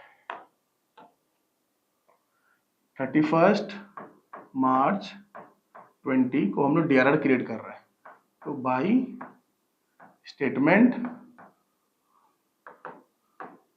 By surplus in statement of profit and loss 2 lakh, ठीक है। 2 लाख क्रिएट किया हमने, और अब कोई बैलेंस है नहीं तो उसको क्लोज कर देते हैं इस ईयर में।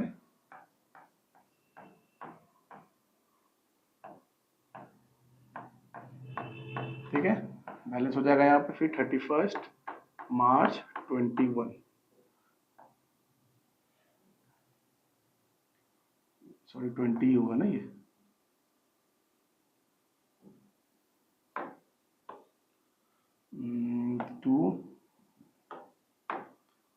टू बैलेंस CD कितना हो गया, 2 लाख, ठीक है। फिर यहाँ पे आ गए 1421,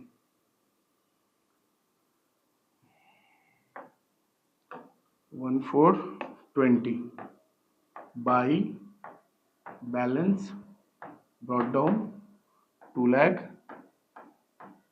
ठीक है। बाई बैलेंस बढ़ गया तो 2 लाख हो गया। हमने कब इन्वेस्टमेंट किया था, तो हमने इन्वेस्टमेंट किया था 31 मार्च 2021 को, 22 को बोला था ये। देखो यहाँ पे कुछ बैलेंस नहीं दिया, इसको भी क्लोज कर देंगे। थोड़ा एक साल ज्यादा मैंने पीछे बैक चले गए, बट कोई दिक्कत नहीं, चीजों को समझने के लिए कर रहा है। 31 March 21 to balance CD 2 lakh, ठीक है। अब आता है क्वेश्चन का पार्ट, तो ये हो गया 1421 by balance brought down 2 lakh.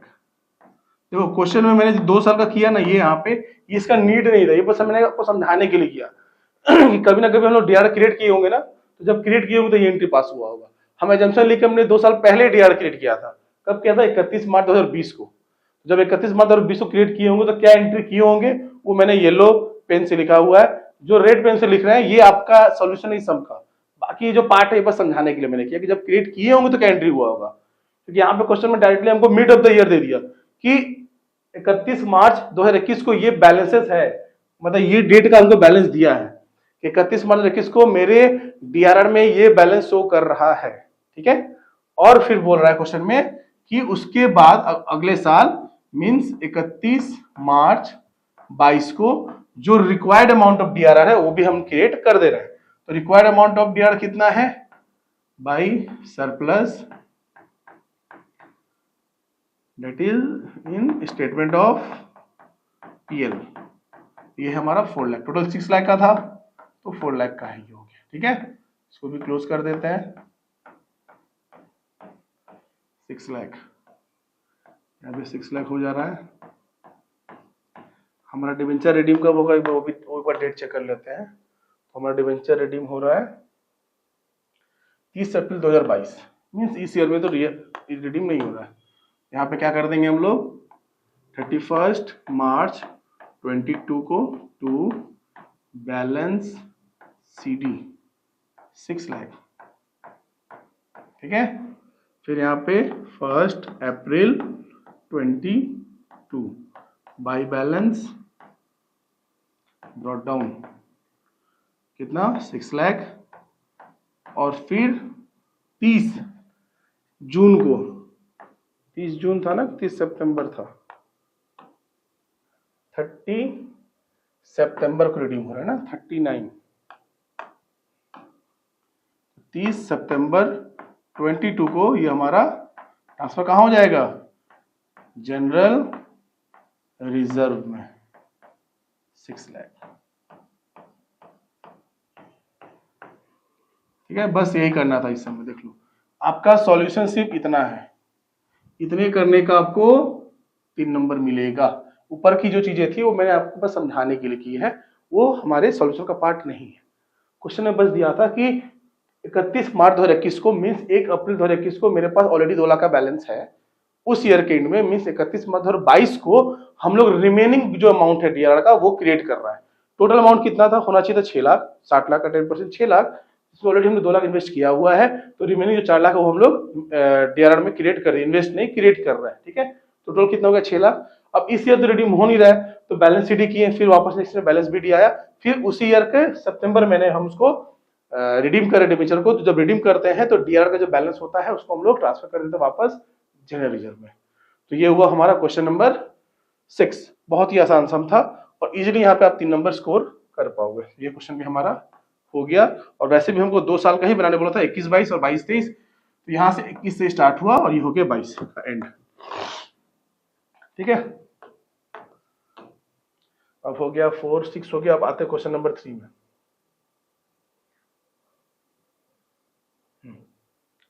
अब हम लोग बहुत सारी ऐसी बातें करेंगे जो डीआरआई से रिलेटेड होगी। वैसे क्वेश्चन जो डीआरआई से जो ज्यादा क्वेश्चन पूछे जाते हैं एग्जाम में, वो सारे क्वेश्चन करने वाला है। और इस चैप्टर को में आपको एक फायदा है कि आपको साथ एक क्वेश्चन और में मिलेगा, तो आप आसानी से बना पाओगे chapter. Leo limited and unlisted NBFC redeem its 9000 10% debenture of 100 each at a premium of 5% in installment as follow. Date of redemption 21 को हो रहा है 2022 को, 2023 को 5000। You are required to prepare the debenture redemption investment account for the year 21-22 और 10% debenture account for the year 21-22। Means यहाँ पे भी देखो उसमें डीआरआई अकाउंट बनाया था, यहाँ पे डीआरआई अकाउंट बनाना है। यहाँ पे भी क्वेश्चन में हमसे सिर्फ 2 साल का पूछा है, पर हम ये तीनों साल का बना देंगे, ये इस ईयर को भी कवर कर लेंगे। ठीक है, हमसे पूछा सिर्फ 2 साल का, पर हम बनाएंगे 3 साल का आपको समझाने के लिए। बाकी हम बता देंगे उसमें सोल्यूशन का पार्ट कितना है, तो आपको उतना ही एग्जाम में करके आना है। ठीक है,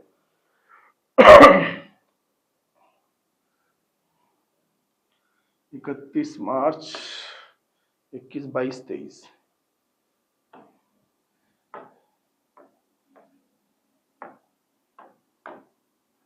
देखो एक बार हम इसको ड्रॉ कर देते हैं। 31 मार्च 23, 31 मार्च 22, फिर 31 मार्च 21। तो ये 3 बार रिडीम हो रहा है हमारा डिबेंचर। ठीक है, अमाउंट कितना था, अमाउंट हमारा 2000, 2000 और 5000। 2000 यहाँ पे रिडीम होगा, 2000 यहाँ पे रिडीम होगा और 5000 यहाँ पे। मीन्स टोटल 9000 थे तो 225, हाँ ये हो गया हमारा ये डिबेंचर अकाउंट। और बनाना क्या है हमको, डीआरआई। तो जो डीआरआई का प्रोविजन क्या कहता है, आप खुद सोचो डीआरआई क्या कहता है हम लोग को। पहला क्या कहता है कि जिस ईयर में रिडीम हो रहा है उस फाइनेंशियल का जो अप्रैल का महीना है वहां पे आपको डीआरआई में इन्वेस्ट करना है। मींस यहाँ पे 30 अप्रैल 20 को हमको डीआरआई में इन्वेस्ट करना था। ठीक है, फिर एक यहाँ पे करना था डीआरआई 30 अप्रैल 21, फिर एक यहाँ पे करना था 30 अप्रैल 22 और फिर यहाँ पे उसको हमको सेल कर देना है। बस यही सारी बातें हैं, बस इसी को हमको रिकॉर्ड कर देना है। चलिए स्टार्ट करते हैं। DRI account. ठीक है, अब देखो जब डीआरआई में इन्वेस्ट करते हैं जनरली क्या होता है, डीआरआई टू बैंक। यहाँ पे भी क्या होगा 30 अप्रैल 20 को टू बैंक। ठीक है, कितना रिडीम हो रहा है 2000, 2200 तो हो जाएगा आपका 2 लाख। 2 लाख का 15% कितना हो गया 30,000। तो हम लोग 30,000 रुपए इन्वेस्ट करेंगे, यहाँ पे जाएगा 30,000। ठीक है, अब ईयर एंड हो गया 31 मार्च 21। हाँ, अब इस ईयर रूल के हिसाब से क्या होना चाहिए, यहाँ पे डीआरआई को हमको सेल कर देना चाहिए था, सेल कर देना चाहिए ना, लेकिन हम लोग सेल नहीं करेंगे। क्यों सेल नहीं करेंगे? क्योंकि 2000 यहाँ पे रिडीम कर, फिर 2000 वापस से हम लोग अगले साल फिर से रिडीम कर रहे हैं, तो जो नेक्स्ट ईयर में भी हमको डीआरआई में इन्वेस्टमेंट करके ही रखना है, तो हम लोग इसलिए उसको सेल नहीं करेंगे, हम लोग उसको एज इट छोड़ देंगे, नेक्स्ट ईयर में उसको देखेंगे क्या करना है। ठीक है, तो हम उसको यहाँ पे सेल नहीं करेंगे, तो फिर क्या हो जाएगा, बाय बैलेंस सीटी कितना 30,000, बस ईयर क्लोज हो जाएगा 30,000। ठीक है ना, फिर यहाँ पे हो गया 1421 टू बैलेंस ब्रॉट डाउन, कितना था आपका 30 तो 30,000। अब देखो, अब 21 में कुछ इन्वेस्टमेंट करने की जरूरत है क्या, बताओ तो मेरे को आप लोग। 21 में मीन्स 31 मार्च 22, इसके हिसाब से क्या था, 30 अप्रैल 21 को कितना इन्वेस्ट होना चाहिए था डीआरआई में, 30। एक बार यहीं पे दिखा देते हैं, एज पर रूल क्या था, यहाँ पे भी 30 अप्रैल 20 को, अगर 21 मार्च को रिडीम हो रहा है तो उस महीने का उसके पहले जो समय आ रहा है, समय क्या रहेगा, मतलब उसके पहले का जो अप्रैल महीना है क्या रहेगा, 30 सितंबर 20। यहाँ पे हमको डीआरआई में इन्वेस्ट करना था ना 30,000, तो इन्वेस्ट कर दिया, एज पर रूल होना चाहिए 30,000। और अगर हम बात करें 31 मार्च 23 का, यहाँ पे 5,000 रिडीम हो रहा है, तो 5,000 के हिसाब से कितना होना चाहिए, यहाँ पे 30 अप्रैल 21 को हमारा इन्वेस्टमेंट कितना होना चाहिए, तो इन्वेस्ट होना चाहिए 75,000। ठीक है, वापस एक बार समझाते हैं, अच्छे समझ में आएगा। देखो, अगर 31 मार्च 21 को डिवेंचर रिडीम हो रहा है, उसके हिसाब से जो उसके पहले का जो अप्रैल महीना है उस फाइनेंशियल ईयर का, जो कि है 30 अप्रैल 2020 को, हमको 2 लाख का 15% डीआरआई में इन्वेस्ट करना होगा। तो 2 लाख का 15% कितना होगा, 30,000। ठीक है, फिर आते हैं नेक्स्ट ईयर 2022, तो 2022 में भी रिडीम हो रहा है कितना, 2 लाख का फेस वैल्यू का, 2000 इंटू 10 100, तो 2 लाख का 50% कितना हो गया, 30। इस ईयर में भी 30 का, इस डेट पे भी मेरे को 30,000 का डीआरआई में इन्वेस्टमेंट चाहिए। और फिर 2023 में जब हुआ था उसके हिसाब से 2022 को, सॉरी 22 को मेरे को 75,000 का इन्वेस्टमेंट चाहिए। ठीक है, ये क्राइटेरिया है हमारा। ठीक है, तो देखते हैं फुलफिल होता है कि नहीं। तो 31 अप्रैल 21 को कितना हो गया, टू बैलेंस बीडी 30, मींस मेरा अप्रैल महीने में ऑलरेडी 30,000 इन्वेस्टेड है, तो मेरे को और कोई कुछ भी इन्वेस्टमेंट नहीं करना है। ठीक है, और इसको हम लोग सेल नहीं करेंगे क्योंकि नेक्स्ट ईयर में तो हमको और ज्यादा क्रिएट करना है। ठीक है ना, बाय बैलेंस सीटी 30,000।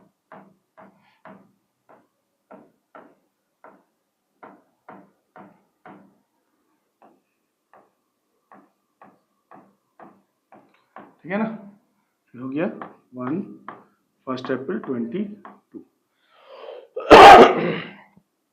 टू बैलेंस ब्रॉट डाउन 30,000, और मेरे को कितने क्रिएट करना होगा, 30 अप्रैल को,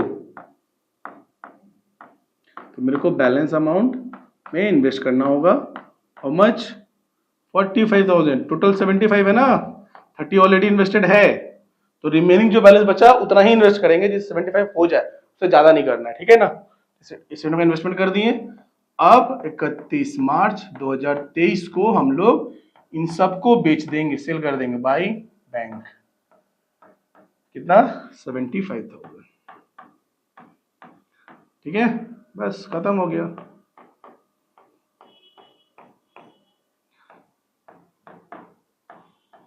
और यहाँ पे भी देखो, मैंने सम्स तो पूरा बनाया है, लेकिन जो रेड पेन से मैंने बनाया है सम्स, सिर्फ वहीं से मेरा सॉल्यूशन है।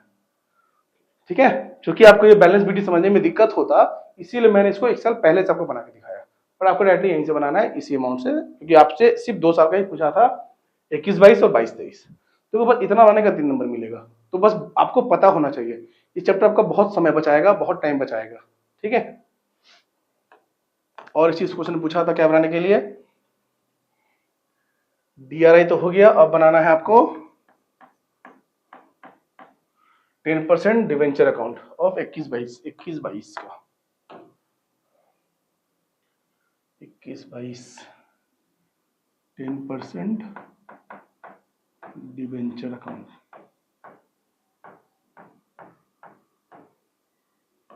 21-22 मीन्स क्या हो गया 1 अप्रैल 21 को हमारे पास कितने का डिवेंचर था देखो तो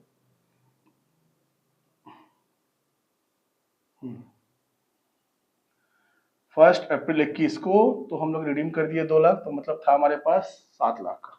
चलो इसमें भी 1 साल पहले से कर देते हैं, आप लोग को अच्छे से समझ में आएगा। हम इसको 20 कर देते हैं, ठीक है। इससे थोड़ा कलर भी चेंज कर देते हैं। तो इस दिन पे मेरे पास डिवेंचर कितना था, by balance brought down 9 lakh का डिवेंचर मेरे पास था, ठीक है। थोड़ा पीछे से बना रहा है, आपको समझ में आए इसके लिए, ठीक है। इस दिन मेरे पास 9 लाख का डिवेंचर था। फिर 31 मार्च 21 को हम लोग डिवेंचर रिडीम कर रहे हैं, तो टू डिवेंचर होल्डर कितना हो जाएगा 2 लाख, ठीक।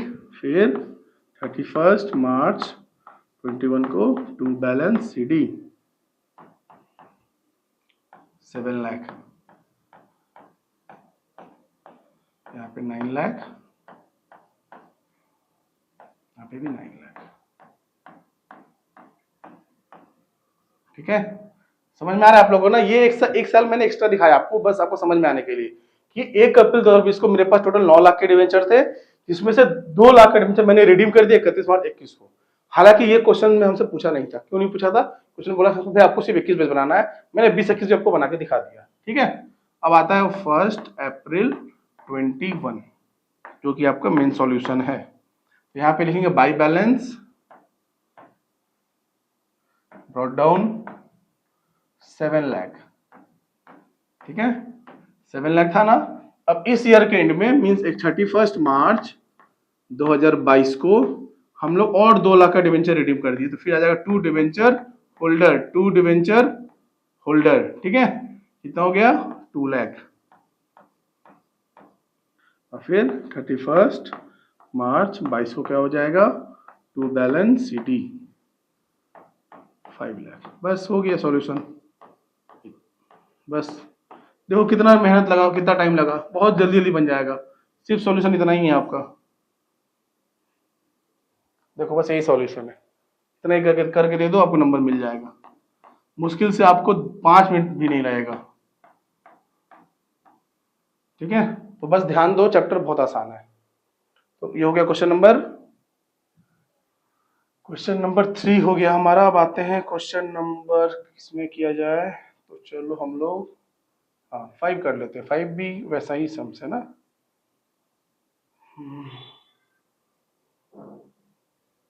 चलिए 5 कर देंगे। T Limited, a listed NBFC, redeem its 6,010% debenture of 100 each in a installment as follow. Date of redemption दिया 19/20/21 का।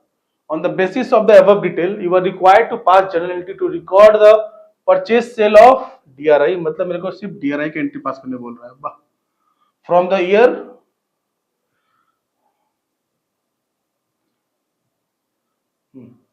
the year of the redemption of the first installment, जिस टाइम फर्स्ट इंस्टॉलमेंट हुआ उस दिन के उसके हिसाब से बनाना है, to the date of redemption of the final installment, और फाइनल इंस्टॉलमेंट तक बनाना है। मतलब जब ये फर्स्ट इंस्टॉलमेंट मेरा हुआ, यहाँ के डेट से लेके यहाँ तक के डेट के बीच में जितने भी मेरे DRI में इन्वेस्टेड है उन सबके जर्नल मेरे को पास करना है, ठीक है। उसके बाद और कुछ बोला है, the entire DRI purchase from the redemption of the installment of debenture is not sold by the company at the end of the year, sold further। चलो ये चीज तो हम लोग वैसे ही अप्लाई करते हैं, वैसे दे दिया हमको। मींस 31 मार्च 19 को हमको हम डिबेंचर रिडीम कर रहे हैं, उसके हिसाब से क्या होना चाहिए 30 अप्रैल 18 को हमको DRI में इन्वेस्ट करना है। कितना इन्वेस्ट करना है 3000 इंटू 100, 3 लाख का 15% 45,000, ठीक है। इतना इन्वेस्ट होना चाहिए, ठीक है, एज पर रूल। फिर 30 अप्रैल 19 को 1500 है, 1500 इंटू तो 15 लाख, 1.5 लाख का 15% हो गया 22,500। यहाँ पे इतना इन्वेस्ट होना चाहिए, ठीक है। एंड फिर 30 अप्रैल 19 को भी सेम 22,500 ही होना चाहिए, प्लस एक और एंट्री आएगा 31 मार्च 20 है, 21 को मेरा 22,500 जो है बचेगा, उसको सेल करना होगा, बस खत्म। सिर्फ 4 डेट का ही एंट्री करना है, जिसमें तो मेरे को दिख रहा है एक एंट्री तो होगा नहीं, मतलब 3 ही एंट्री करना है, ठीक है ना। चलो स्टार्ट करते हैं सम्स। सबसे पहला एंट्री होगा 30 अप्रैल 2018, 30 अप्रैल 2018 सबसे फर्स्ट एंट्री होगा। Question number 5। जैसे सब क्वेश्चन कर रहे हैं, क्वेश्चन इजी होते जा रहा है। तो 30 April 18 DRI to bank, DRI to bank कितना हो गया 45,000। कैसे आया 45,000 बताओ तो एक बार आप लोग सोचो। तो 45,000 आया हमारा, कितना था 3 लाख का 15%, ठीक है ना, ये हो गया। अब 31 मार्च 19 को एक एंट्री होगा ना।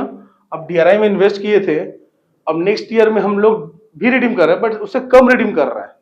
देखो है ना, यहाँ पे हम लोग ने टोटल इन्वेस्टमेंट कितने कर दिया है, हमने टोटल इन्वेस्ट 45 कर दिया है। अब 31 मार्च को काम करते, कलर चेंज करते हैं तो अच्छे समझ में आएगा। और 31 मार्च को 19 को हम लोग क्या करेंगे, हम इसमें से कुछ इन्वेस्टमेंट सेल कर देंगे। क्यों, कुछ ही क्यों किए, क्योंकि नेक्स्ट टाइम वापस तो हमको रिक्वायरमेंट है, तो जितना रिक्वायरमेंट नहीं है उतने को हम लोग सेल कर दिए। तो टोटल हमको नेक्स्ट हमने इन्वेस्ट किया था 45,000, जिसमें से नेक्स्ट ईयर में वापस 22,500 का इन्वेस्टमेंट वो करना है। हम क्या किए 45 में से हाफ इन्वेस्टमेंट बेच दिए, मतलब जितना नीड था वो रख लिए और बाकी इन्वेस्टमेंट को हम लोग सेल कर दे रहे हैं, ठीक है। तो 31 मार्च 19 को भी एक एंट्री होगा। DRI टू बैंक था तो bank to DRI, bank account debit to DRI, कितना इसका हो गया आपका 22,500। पूरे को सेल नहीं कर रहे क्योंकि नेक्स्ट ईयर में वापस क्रिएट करना था, बस हो गया। हाँ, तो हम लोग ने यहाँ तक पहुंच गए। अब इस ईयर में ऑलरेडी इन्वेस्टेड है तो एंट्री नहीं करना है, ठीक है। फिर आते हैं, ये डेट हो गया, फिर 31 मार्च 20 को यहाँ पे भी नो एंट्री होगा क्योंकि हमको वापस से क्रिएट करना पड़ेगा, ठीक है। फिर यहाँ पे भी नो एंट्री, ऑलरेडी मेरा इन्वेस्टेड है। फिर डायरेक्टली होगा सेल का एंट्री जो कि 31/3/21 को है। 31/3/21, 31/3/21 बैंक टू DRI। देखो ये बहुत ही अच्छा क्वेश्चन है, छोटा सा देखने में लग रहा है, कुछ है ही नहीं सॉल्यूशन देके, बट देखा है तो बहुत ही बढ़िया क्वेश्चन है, बहुत ही अच्छा। इसीलिए इसके अच्छाई को देखते हुए हम इस क्वेश्चन को वापस समझाना चाहते हैं। हालांकि जनरलिटी नहीं करेंगे, बस यहीं पे समझाएंगे। तो इसके पहले इसको मिटा देते हैं सभी को।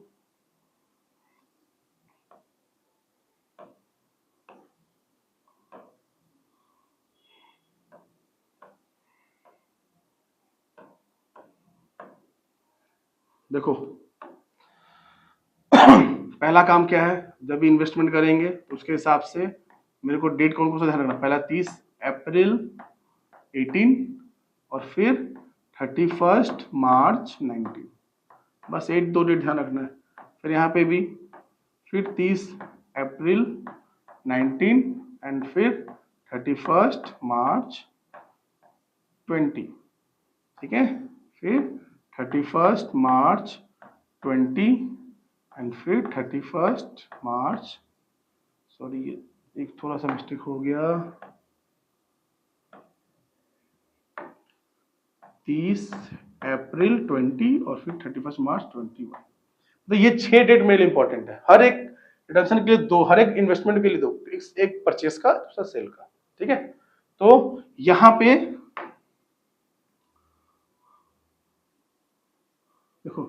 यहाँ पे एंट्री होगा, ठीक है, यहाँ पे एंट्री होगा, क्या एंट्री होगा, इन्वेस्ट करने का 45,000 का, ठीक है।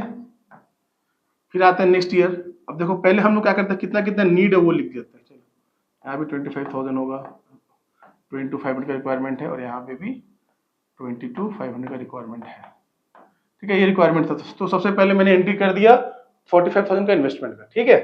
अब नेक्स्ट ईयर मेरे को 22,500 का ही इन्वेस्टमेंट का रिक्वायरमेंट है, तो जो रिमेनिंग बच गया उसको क्या कर देंगे, सेल। तो यहाँ पे भी एक एंट्री होगा सेल का, इन्वेस्टमेंट एंट्री होगा सेल का, कितना 22,500, ठीक है, ये बेचने का एंट्री होगा। फिर ऑलरेडी इन्वेस्टेड है तो नो एंट्री, यहाँ पे भी सेल नहीं करना, फिर नेक्स्ट ईयर वापस करना है, नो एंट्री, फिर नो एंट्री, ऑलरेडी इन्वेस्टेड है। फिर यहाँ पे जाके एंट्री होगा सेल का, सेल का एंट्री होगा 22,500 का, ठीक है। तो ये बहुत ही आसान क्वेश्चन है, बट आपको चीजों को अप्लाई करने से जाना होगा, ठीक है ना। तो ये हो गया हमारा क्वेश्चन नंबर 5। अब कौन सा क्वेश्चन किया जाए बताइए।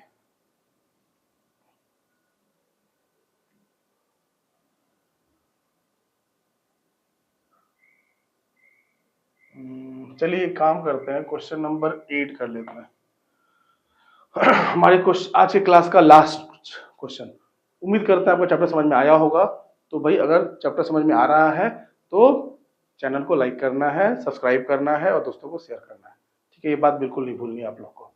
हाँ, Jerome Limited, an unlisted manufacturing company, had 20,006% debenture of 100 each due for redemption at par on 31st March 2022. मतलब रिडम्पशन का डेट मिल गया। On this date the company had the required amount of 2 lakh in DRR, मतलब already DRR में invested है, मतलब create किया हुआ, इन्वेस्टेड में सॉरी क्रिएट किया हुआ है।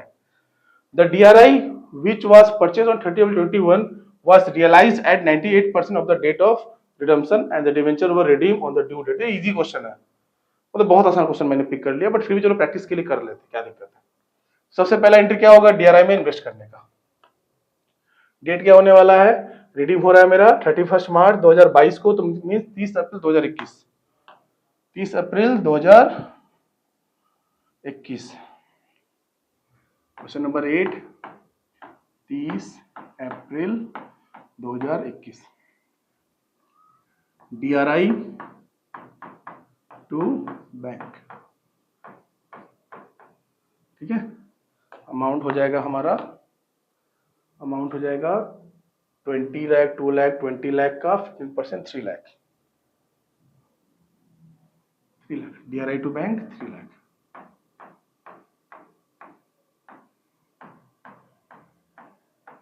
ठीक है। अब इसी को हम लोग सेल कर दे रहे हैं, क्योंकि रिडीम का रेट भी आ गया, कुछ उसमें क्वेश्चन में था ही नहीं। तो बस रिडीम में ध्यान रखना है, सॉरी सेल करते हुए ध्यान रखना है कि जो इन्वेस्टमेंट है, जो उसका एक्चुअल वैल्यू है, हम उतने पे इसको सेल नहीं कर रहे हैं, हम इसको लॉस पे सेल कर रहे हैं। 2% का नुकसान हो रहा है, 98% पे ही सेल कर रहे हैं, मींस मेरे को 2% का नुकसान हो रहा है। Bank on debit, loss on sale of investment, loss on sale of investment to DRI. DR का वैल्यू कितना था, 3 लाख था, 3 लाख का 2% 6,000 लॉस हो गया, तो कितना रुपया मेरे पास आया, 2,94,000, ठीक है। बस यही एंट्री के लिए मैंने क्वेश्चन किया था, और तो कुछ है नहीं इसमें। 31 मार्च 22 को कितने परसेंट डिवेंचर थे मेरे, 6%,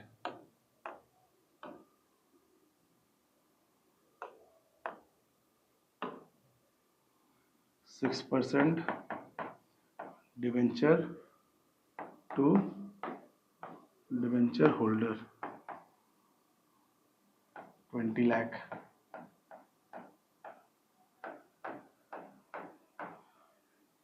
अच्छा, कुछ तो प्रीमियम पे रिडीम नहीं हो रहा था ना, ये क्यों खुल जा रहा है, एट पार नहीं, ठीक है। तो 6% डिवेंचर होल्डर, सब सेम डेट पे हो रहा है, तो debenture holder to bank 20 lakh.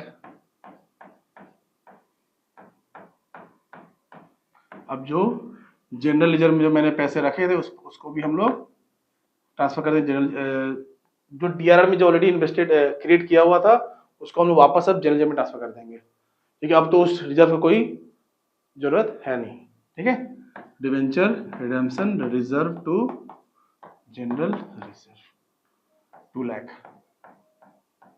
बस यही सारी एंट्री तो बार बार करना है, उसी को कर लिए।